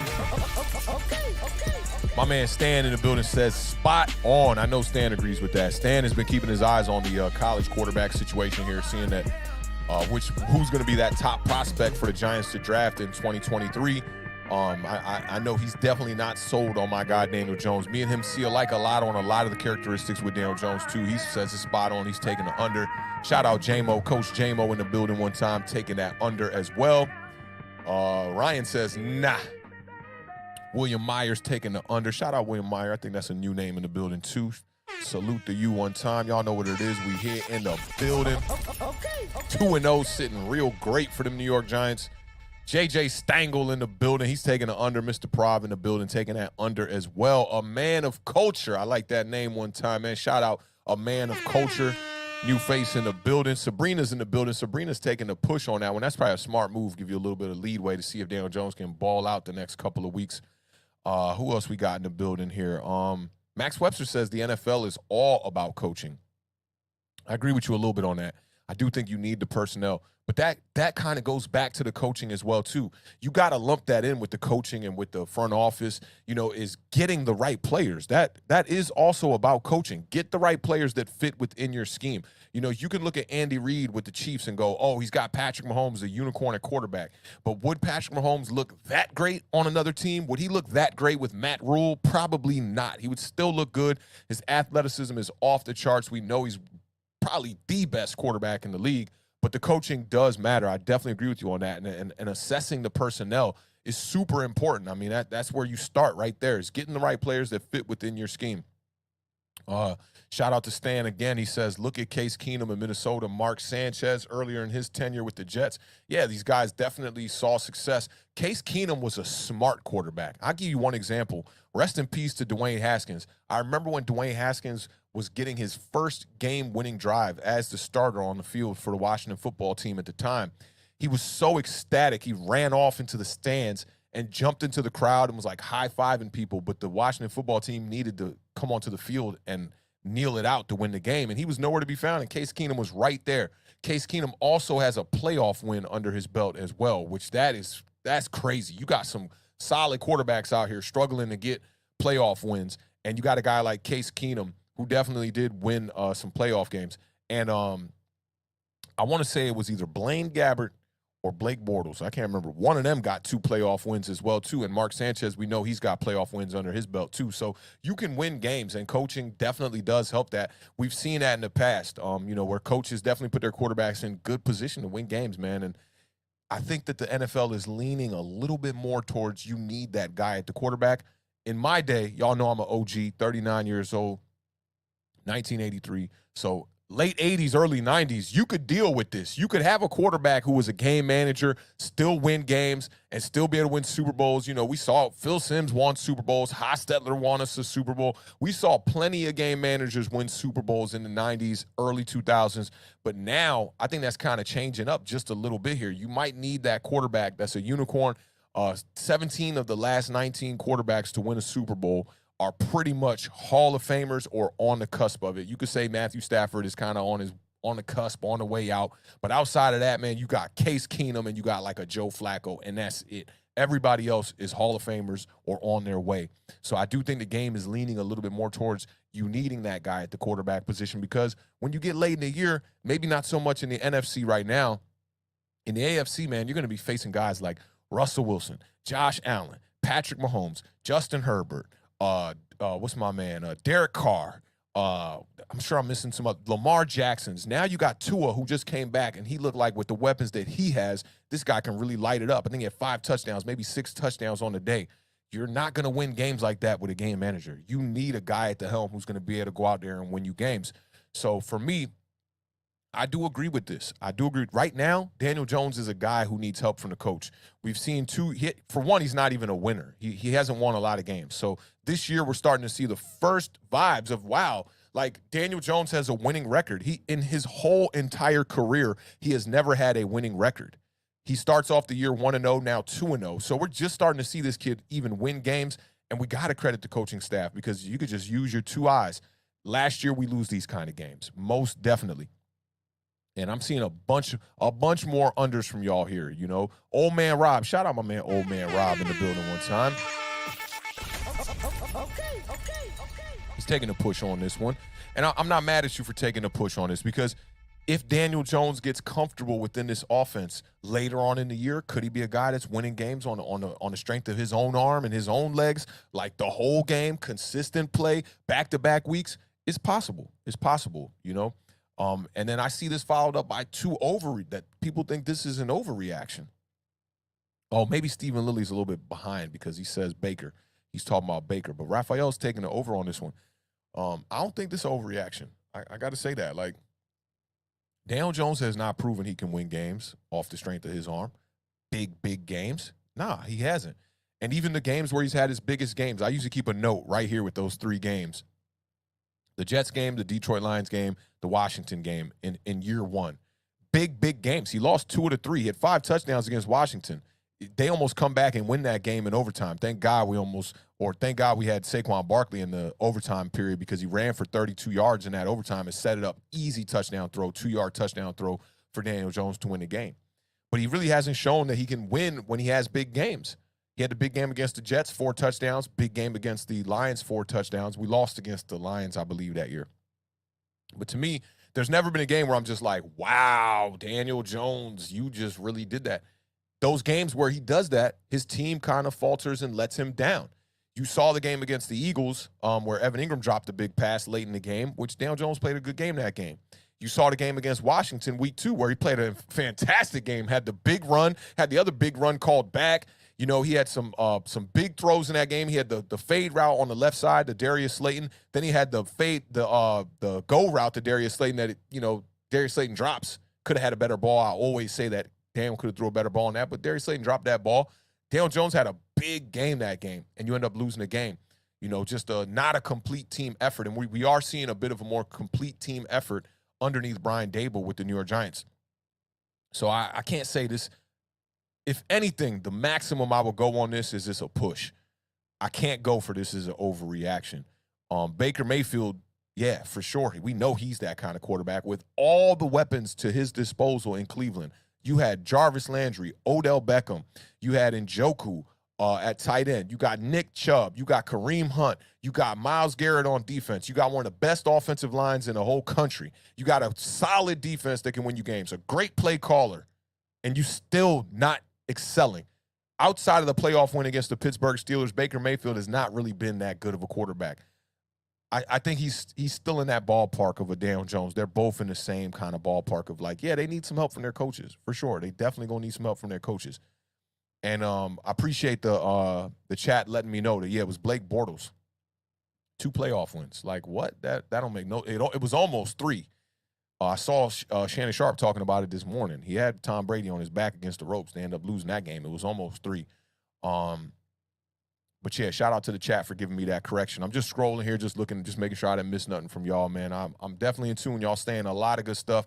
Shout out to the homie Lake Nona one time in the building. Appreciate you pulling up, Lake Nona.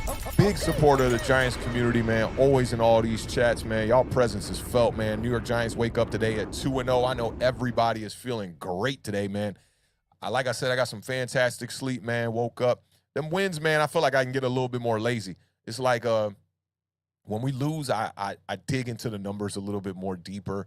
I'm looking for these little hidden gems and hidden stats and whatnot. And when we win, I'm just taking them W's, man. Like 2-0 feels great. If the Philadelphia Eagles can lose tonight, man, the Giants are going to be sitting at the top of the NFC East. But I will say this. I told the Beard this on our show on a Tuesday when we did the recaps for week 1. I said if the Washington Commanders go out there and they just walk over the Detroit Lions, then you can look at that Philadelphia Eagles week 1 win with a little bit of a grain of salt. We saw the Lions come out. They're a good team. The Lions are going to be a good team this year. I don't know if they're going to compete, try to make a playoff run or none of that, but they're a good team. They really, really had the Washington Commanders on the ropes early in that game. That was looking like a blowout until the Washington Commanders kind of got it together a little bit there and, made it a game a bit in the fourth quarter. They still end up losing that game, but I think the Detroit Lions are a bit for real this year. And they remind me a bit of us. Quarterback who's a bit of a game manager. You got good weaponry at the running back position. You got some guys who can do some things. I think the one edge that the Detroit Lions have over the New York Giants is they know who their number 1 wide receiver is. Amon St. Brown is doing some great things over there. That dude, right now, he has the NFL record for most consecutive games with 8 catches and a touchdown. I didn't check if he had that in this past game, but I'm pretty sure he did. I know he found his way into the end zone. I think he got 2 touchdowns in that game. That kid is going to be a star in this league. It reminds me of what Michael Pittman was doing last year with the Colts. Michael Pittman, unfortunately, was dealing with injury this past week, but that's who he reminds me of. Not play style-wise, but just like a team that is like looking for a number 1 to stand up and stand out, and he's doing that. The Giants got to find their guy. We got to find our guy that's going to be able to do that. I got to agree with the statement on the screen here. I'm taking the under 1,000%. I think that, Daniel Jones right now in this point in his career, I think he has the skill set higher than a Baker Mayfield to be able to be that guy in the future, to be able to not have to have the coaching just completely mold him into a victory, but be able to make those plays out there. I do like that third down play, man, to seal the game there, to be able to have the Giants kneel out. We all know the best play in football is the victory formation kneel. And to be able to make that play, that was a good play. I give him that. I see Max with a little question here. He says, with the Giants playing Monday night next week, will we have a Giant overreaction? Oh, yeah, most definitely. We're going to have Giant overreactions every week. What I'll try to do probably for Monday night is I might just go live right after the game. It might be a late edition of it because y'all know we do our recaps every Tuesday. So it wouldn't make no sense for me to do a Giant overreaction and then go right back to back and do a Tuesday recap. So I'm thinking, I know we won't fuse them. I'm going to definitely do a Giant overreaction. Maybe I can get Tainer to pop up after the game and we'll do a instant Giant overreaction right after the game, maybe a late night vibe around midnight, maybe after that Monday night game is over.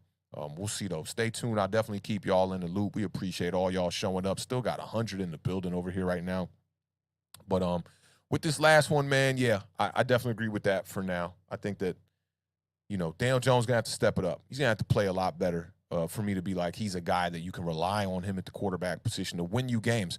But I will say this, man, that clutch gene right now, if there was a clutch rating in Madden, I'd have to raise Daniel Jones' clutch rating just a little bit. He was probably around a good 72 for me entering this game, maybe a 70. I bump him up to about a good 74, I'll say. I give him a good 74.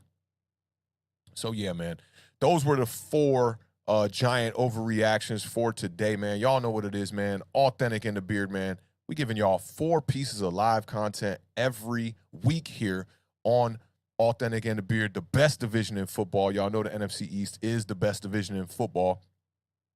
I'm just seeing a little tweet update here from Dan Dugan one time. He's been doing a great job covering the New York Giants. Shout out to Dan Dugan if you want those up-to-date you know, stats and up-to-date information about injuries. He's doing a fantastic job. I've had notifications on for him all year long.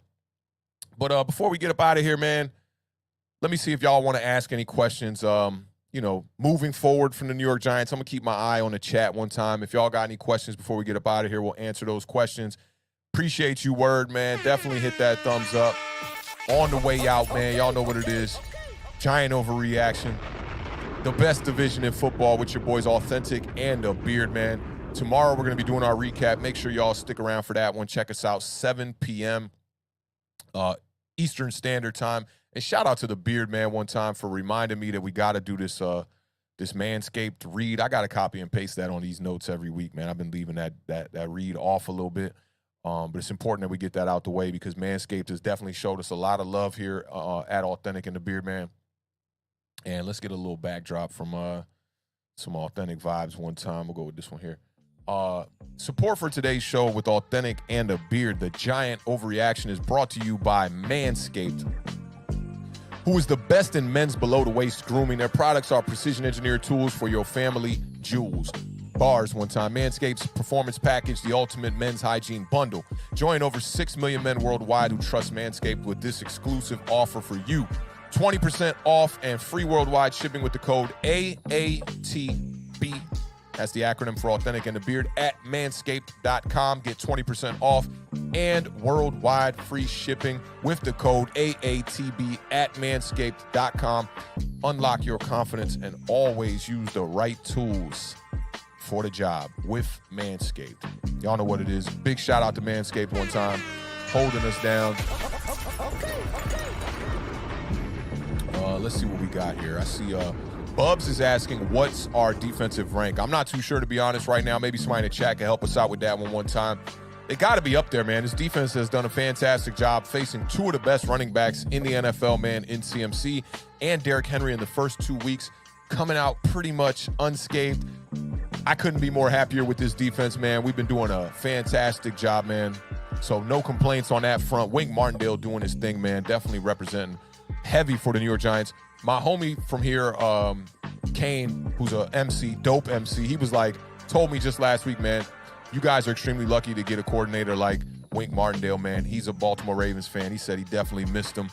And y'all know I'm based out of Washington, D.C., just a 45-minute drive up 95. I wish we were playing the Ravens here, man. I would have definitely went to that game this year. That stadium is beautiful. It sits extremely flat on the first tier, man. So when you're in the first like 100s, you can see the game like you right there. It's a beautiful stadium, man. Definitely looking to make my way up to MetLife this year. The Washington game that's at MetLife right now, I saw tickets. They way up right now, but tickets were starting at like $32, man. So I think right now might be a great time to go out there and get you some tickets to that Washington game. I think I want to make my way up there. Kind of want to go to this Bears game. I might have to make a shout out to the homie license plate guy and see if he can't bless me with some tickets, man. But defensive rank wise, not 100% sure. Got to be in the top half of the league though, man. We've been doing our thing out there for sure. Let me see what my man Ryan is talking about here. He says, if we keep on winning, bro, I think you might be the next brother on ESPN. Hey, shout out my guy Ryan one time in the building, man. That's love right there, man. ESPN better come with the bag one time. I tell you this, man. For those of y'all that don't know, I'm an independent artist and producer and filmmaker, man. And when it comes to the artistry, I've definitely had talks with labels and all kind of stuff like that. And if you're not coming with the bag, it's real hard for me to get out of this independent lane. I always encourage artists to stay in the independent lane, man. Less hands in the pot, more cash go right directly to you. Everyone who supported my album, the proceeds go directly straight to me. Shout out to DistroKid, my distributor, for getting this music out there on all platforms: iTunes, Tidal, Spotify, YouTube, Deezer, AOL, any platform you possibly could think of.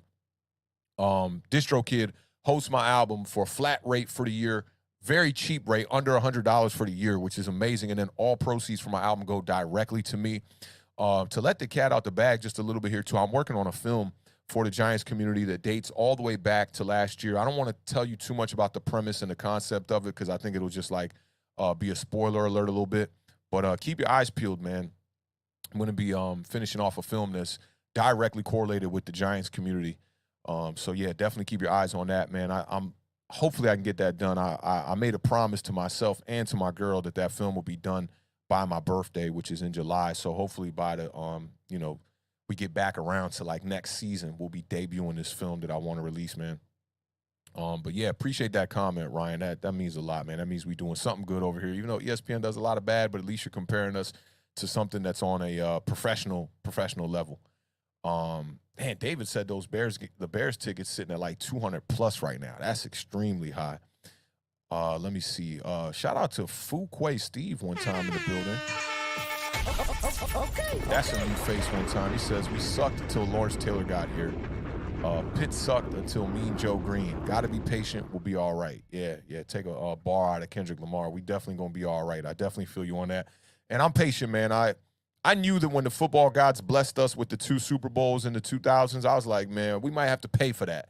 And I'm okay with that. You know, we got some bragging rights. 2 Super Bowls within a span of 5 years, I'll take it. Last season, I used to have a banner up here on the back with all the Super Bowls on there. I took that down to kind of showcase a little bit of the vibes I've been getting from the memorabilia from the community. A lot of my memorabilia comes from the community. So I got a Daniel Jones helmet back there. Shout out to Lucas. I got a Lawrence Taylor signed helmet back there as well. Signed Odell Beckham jersey. Shout out to Nick the Wick, who blessed me with that. My man, The Beard, blessed me with the Daniel Jones helmet, and he blessed me with the Eli Manning beautiful game-worn card. 2 mugs from the championship runs. Those, I've been thinking about maybe giving away one of those because he gave me a mug from the 80s Super Bowl and from the early 90s Super Bowl. I'm thinking about giving away one of those. I also got Nike blessed me with a pair of custom Nike Dunks that I designed in Photoshop and posted them on Twitter. And Nike just surprised me one day last season where they just sent me a package. They gave me a Giants t-shirt, some Giants game-worn pants, and the Dunks that I designed. They're one-of-ones, man, so I'm super happy. I've been thinking about wearing them Dunks, but I don't know, man. Them things might have to go into a glass case, man. I'm not too sure. But shout out to the whole community and everyone who's blessed us with some memorabilia, man. The Beard has been doing a great job on our Thursday shows, giving away memorabilia as well. We had Lax win a patch-worn card from Hakeem Nicks, and we had Max Webster win one from Tiki Barber on our first Thursday show. So every week on Thursdays, make sure y'all tune in. We do a trivia bit, and whoever wins the trivia, the first person we see in the chat, you get a piece of memorabilia. And it's not just correlated to the New York Giants community. We do it for anyone in the NFC East. So if you're a Cowboys fan, Commanders fan, or Eagles fan, we got something for you too. It just so happens that the first 2 weeks that the Giants Nation was in the building, and we won those first 2 cards the first 2 weeks. So shout out to y'all, man. Just scrolling the chat before we get out of here. Steven says he's going to the Eagles versus Giants at MetLife and Giants versus Jaguars since he's in Florida. I've went to 2 Giants at Bucks games, 2-0 against the Bucks after the Jaguars game. Hopefully Miami is next. I feel you on that, man. Best of luck. It's always great when you get to be at a game and get the W, man. You got to love that. What else we got up in here? Let me see. My man, Mr. Prov says, would you be mad if DJ is our quarterback next year? Would I be mad? No, I wouldn't be mad. Only if he plays horrible this year, which if he continues to game manage the way that he's been game managing so far, I'm okay with it. I mean, I think you still probably got to draft your guy, you know, but I'd be okay with him being the quarterback next year. I'm not, as long as we winning games, man. Like, I just want a shot. Y'all know with me, man, it's all about just give me a shot for the playoffs, man, because once you get in, everyone's got a 0-0 record there, clean slate. I just want a shot. There's nothing like getting a shot. I was so jealous of the Washington Commanders in 2020 when the Giants were 6-10. We were 5-10 entering last week of the season. Had that game against Dallas. They had Andy Dalton at quarterback, I believe. We ended up winning that game at 1 o'clock, and we waited for the 4 o'clock game, I believe, or it was the night game between the Philadelphia Eagles and the Washington football team at the time. And the Eagles just removed Jalen Hurts out of the game in the fourth quarter, put in what was my man's name? Nick Sudfeld. And the Washington football team ends up going to get that win, which ended up being the reasoning why they went to the playoffs. They got to face the Bucs in the first round. I was extremely jealous, man. Like, I just wanted a shot, you know, even at 6-10. So for me, it's all about, can Daniel Jones play winning football? I think he did that very clearly in the first week. This second week, I don't know if that's winning football. Even though we got the win on the back of the defense, I don't know if that's really winning football. He didn't make the big mistake, so I'll give it to him. I'll say he played winning football. But if he can continue to do that and the Giants can find our way into a winning record and possibly a playoff run, I'm all good with having Daniel Jones come back on a franchise tag deal as the quarterback, especially if we're winning, man. Shout out to Drew in the building, man. That's what's up, dog. Good to see you here, man. He says, Panthers fan here. We're in a dark place, man. Good to see you pulling up, man. All fans are welcome here, man. Tough loss for you guys, man, especially staring at now 0-2 entering week 3, man. That is a dark place to be in, especially when you lose games like that by a field goal. Both games lost by a field goal. So I know all about that as a Giants fan, man. We had plenty of years like that where we were just losing a bunch of games, close games like that. 2015 reminds me of 2015, reminds me of 2018 with Odell and Saquon as well, too. Just losing a lot of close games. I think y'all gonna be all right. It might take a coaching change for you guys, I think. I don't know if it's Matt Rule or if it's Ben McAdoo, but y'all have weapons. To see y'all not really have those creative kind of plays, not necessarily those gadget design plays, but just not creative. Like, get the ball. DJ Moore's a weapon. We know that. Get the ball in his hands, man. And in this game, you know, DJ Moore finished the day with, let me see what he had here. He had 3 catches for 43 yards and a touchdown. He was wide open on the touchdown, too. 14.3 yards per reception. You just got to find a way to get that man the ball. I grew up in Maryland, so we saw DJ Moore a lot. I got a bunch of homies who are Maryland University fans. Love DJ Moore. That guy can make plays, man. Fast as hell. 40 time at the combine was amazing. You just got to find a way to get him the ball. And then CMC in the passing game to only have 4 receptions. I got to credit a lot of that to Xavier McKinney. He was all over CMC the whole day. But you just got to be creative. You just got to find a way to be creative. Even if you got to run these little short stop screens, stop routes, hitch routes, whatever you got to do to get the ball into your playmakers' hands, you got to do that. And Carolina failed to do that. I think the Giants gave y'all great opportunities to win this game. Those 2 turnovers, man, you just wasting drives too. You waste your first 2 drives of the game on an opening kickoff fumble, and then 5 plays later on the first drive, you fumble again. Those things can't happen, and that's definitely not on coaching. But you know, for the betterment of you, Drew, I hope y'all get it together, man. I do hope y'all get it together. Y'all aren't a threat to my New York Giants at all, so I hope y'all get it together. Coming into the year, I do think Baker Mayfield was a better decision to go at the quarterback position than Sam Darnold. I think Baker can win you more games, but he's fresh over there, man, and he's not accustomed to that playbook as well. He's probably doing a lot of catching up himself, but we'll see, man. Yeah, Ryan, definitely proud of Xavier McKinney, man. He's looking like the Pro Bowl player he should have been last year. 5 interceptions. He should have been a Pro Bowler. I think it might be 5 career interceptions, actually, though. All of them at home.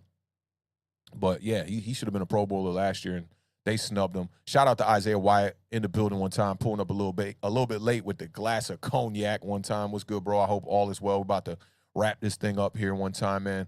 Let me see here. Okay, so Stephen R's got another question as well. He says, would making the playoffs be enough to bring DJ back, though? Only 1 year out of 4 would feel like falling for Fool's Gold. Fool's Gold, one of my favorite record labels back in the mid-2010s, man. Shout out Danny Brown one time. He was signed to them for a little while. Definitely like Fool's Gold. I don't know, man. I mean, I think if a guy's winning games, you got to bring him back. It'll put us in a crazy situation But I don't want to go from winning games and possibly being in the playoffs to bringing in a rookie quarterback and going straight back to struggle mode and just expecting a rookie to come in here and start and be able to win games. I like the prospects coming out right now. I think C.J. Stroud's probably at the top of my list. I still like Anthony Richardson. I know he had a bad game last week, but I think the skill set from Richardson is what I like. I like the bigger stature quarterback. C.J. Stroud's got a big arm. He's doing things right now too. I like those two. Not as high on Bryce Young, but I know they're probably going to draft a quarterback. But like I said, man, I don't think you go from like if we continue to win games the way we are, I don't think you go from that to then saying, okay, you just pull the quarterback plug and just go with a rookie, and then now you're slowing down the rebuilding process. I'd love to see this kind of be a Patrick Mahomes kind of situation. Granted, DJ's not Patrick Mahomes, we all know that, but to have, or not even Alex Smith, to be honest, but to have a rookie sit the bench for a year and learn behind a guy like Daniel Jones, I think that'd be good. But we'll see. We got a lot of football left. We don't know if Daniel Jones is going to be able to make it out of this year unscathed and be healthy the whole year. And then if you see Tyrod Taylor come in and be able to do some of the same things Daniel Jones does that mean you allow Daniel Jones to walk and then bring in the rookie and have Tyrod Taylor be a guy that's kind of that bridge transition style quarterback? I'm not set on that. I'd probably take the push on it right now, Steven. I got to see a little bit more football to see where I stand with Daniel Jones. Entering the year, I was 1,000% like, yeah, you got to get rid of him. You don't want to bring him back. But he's playing some decent football. The Giants are surprisingly winning games. They're really, really surprising me, man. I'm super surprised that we're 2-0 right now, sitting at the top of the NFC East, man. It's almost like a dream that I need to wake up from, or well, a dream that I don't want to wake up from, because 2-0 sounds great. And then the way that things are kind of falling apart for the Dallas Cowboys, I know they're at 1-1, but to have a backup quarterback, we might be able to steal a game from them. That would be amazing. Just seeing if I got all y'all questions here, man. Yeah, it's looking like we good on that. Yep. Yeah, man, I appreciate all y'all pulling up, man. This has been a easy Giant overreaction for week 1. Shout out Benjamin Farmer one time in the building. New face. Make sure y'all hitting that subscribe button, man. We definitely going to need y'all help. We're trying to hit these goals, man. Everyone always tells us this, man. Last week, somebody left a comment on the channel and said, man, this channel looks like y'all should have hundreds of thousands of subscribers. And I'll keep it funky with you. I will agree with that statement. I'm not tooting my own horn here, but I will give myself a pat on the back for sure. We've been doing a really good job over here, man, just raising the bar as far as the graphics go, the content goes, the information goes. We're trying to be a good balance of entertainment, meeting, the analyst vibes with the statistics so you can get the knowledge on this channel. And I think we're doing a good job, man. Me and the Beard every day. It's been every day we going back to the drawing board and just trying to figure out what we want to do with this channel, man. And we couldn't do this without y'all, man. Super appreciative of everybody that pulls up every week.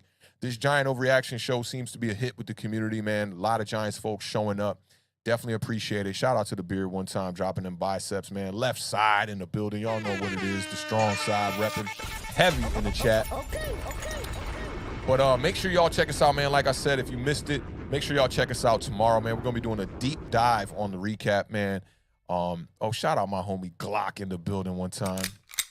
He's been a day one. He's got his own sound effects on the board one time. He says A and B is the best produced small channel out there. Keep at it and watch it explode. Yeah, man, we here for good, bro. I never let results or anything like that slow down what I'm doing. Perspective, other people's opinions, whatever, yo. Call the channel whatever you want to call it. We're going to be over here trying to be the best authentic we can be and be the best beer we can be. And that's all we can do. That's all we can ask for. That we have a community that supports us like this early on in the channel is just fantastic, man. Y'all are the foundation of this channel. Shout out my homie Juice Jones one time in the building. I see you, fam. Looking forward to seeing your new content. Hit me up soon, bro. It's been a minute. We ain't talked in a little bit. But yeah, we really couldn't do this without y'all, man. Shout out Juan Wilson, a new face in the building too. He says, I'm 52 this week. Happy early birthday if it hasn't happened yet. And a big fan in Canada. Shout out to you, brother. We have a competitive and competent quarterback. Trust me. I remember the Kent Graham, Dave Brown years, 2-0 while not playing our best or having our full squad. That's right, man. Can you imagine what this defense is going to be like when we get healthy and we get Tibbs back out there and Ojulari? It's going to be amazing, man. And Aaron Robinson was out for this game. We can't forget about that.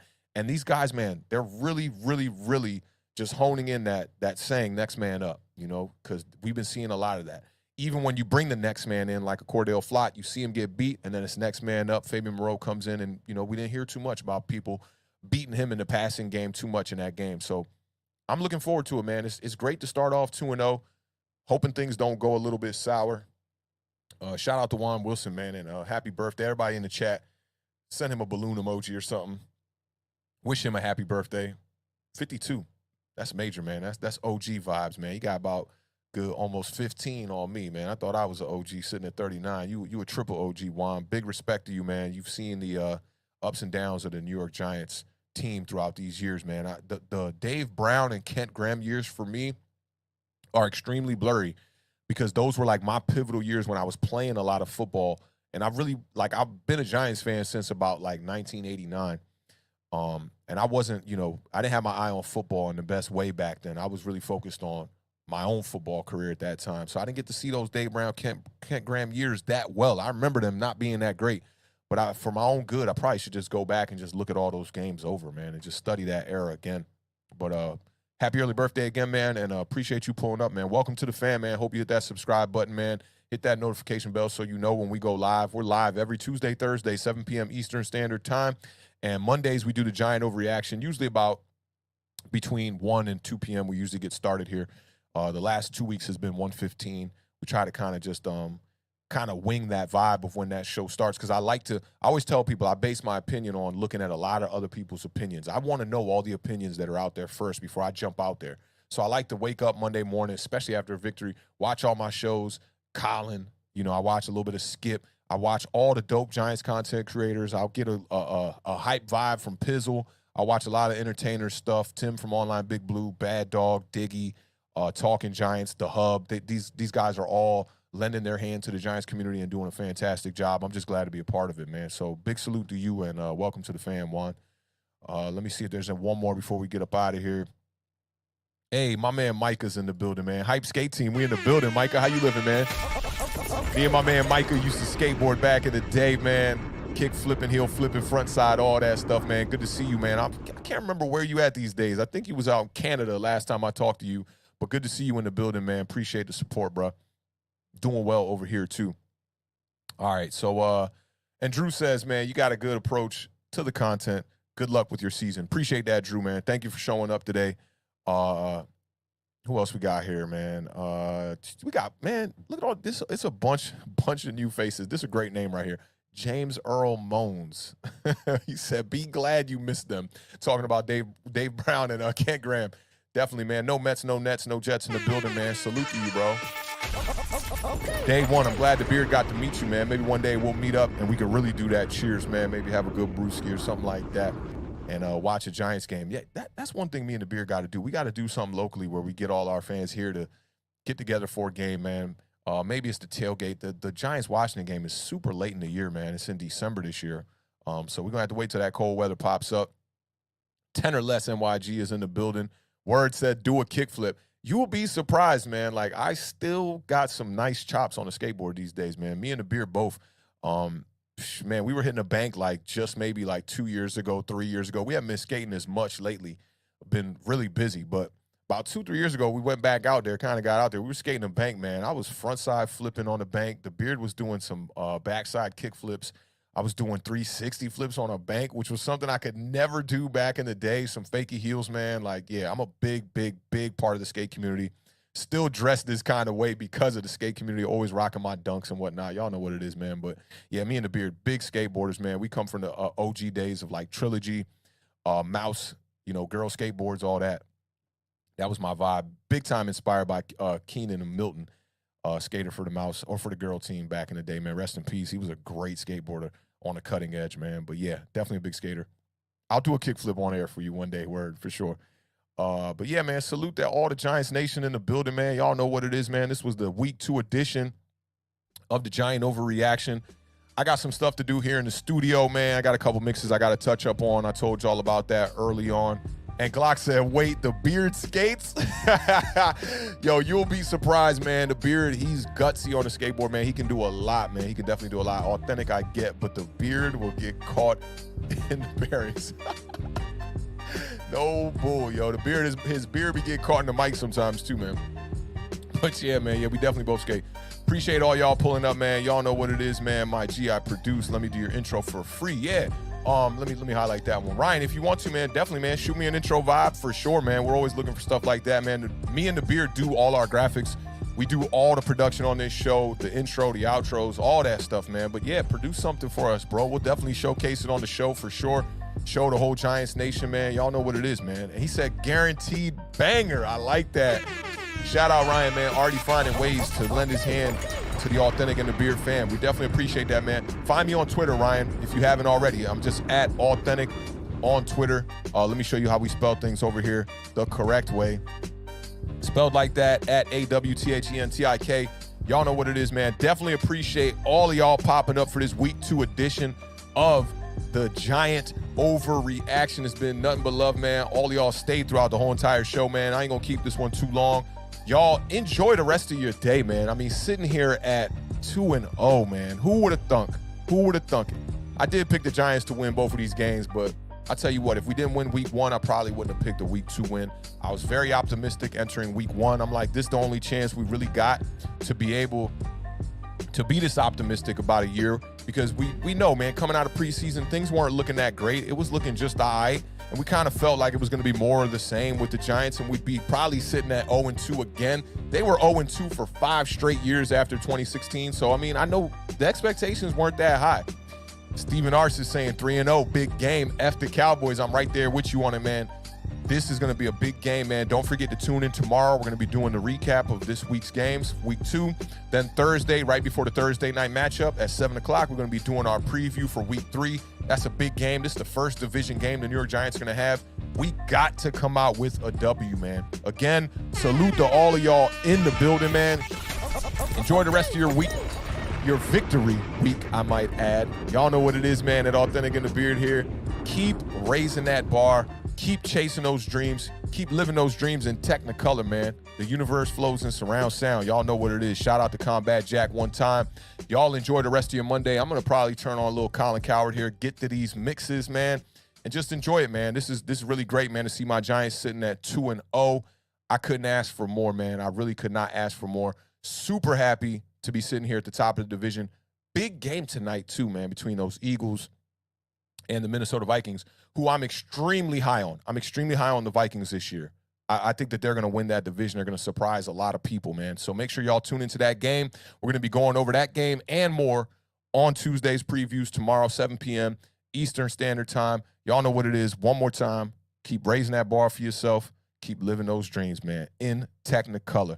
Y'all be good. Giants Nation, big W this week, man. I'll see y'all tomorrow, 7 p.m. Eastern Standard Time for this recap, man, of the NFC East, man. Y'all be good. Stay blessed, y'all. Peace.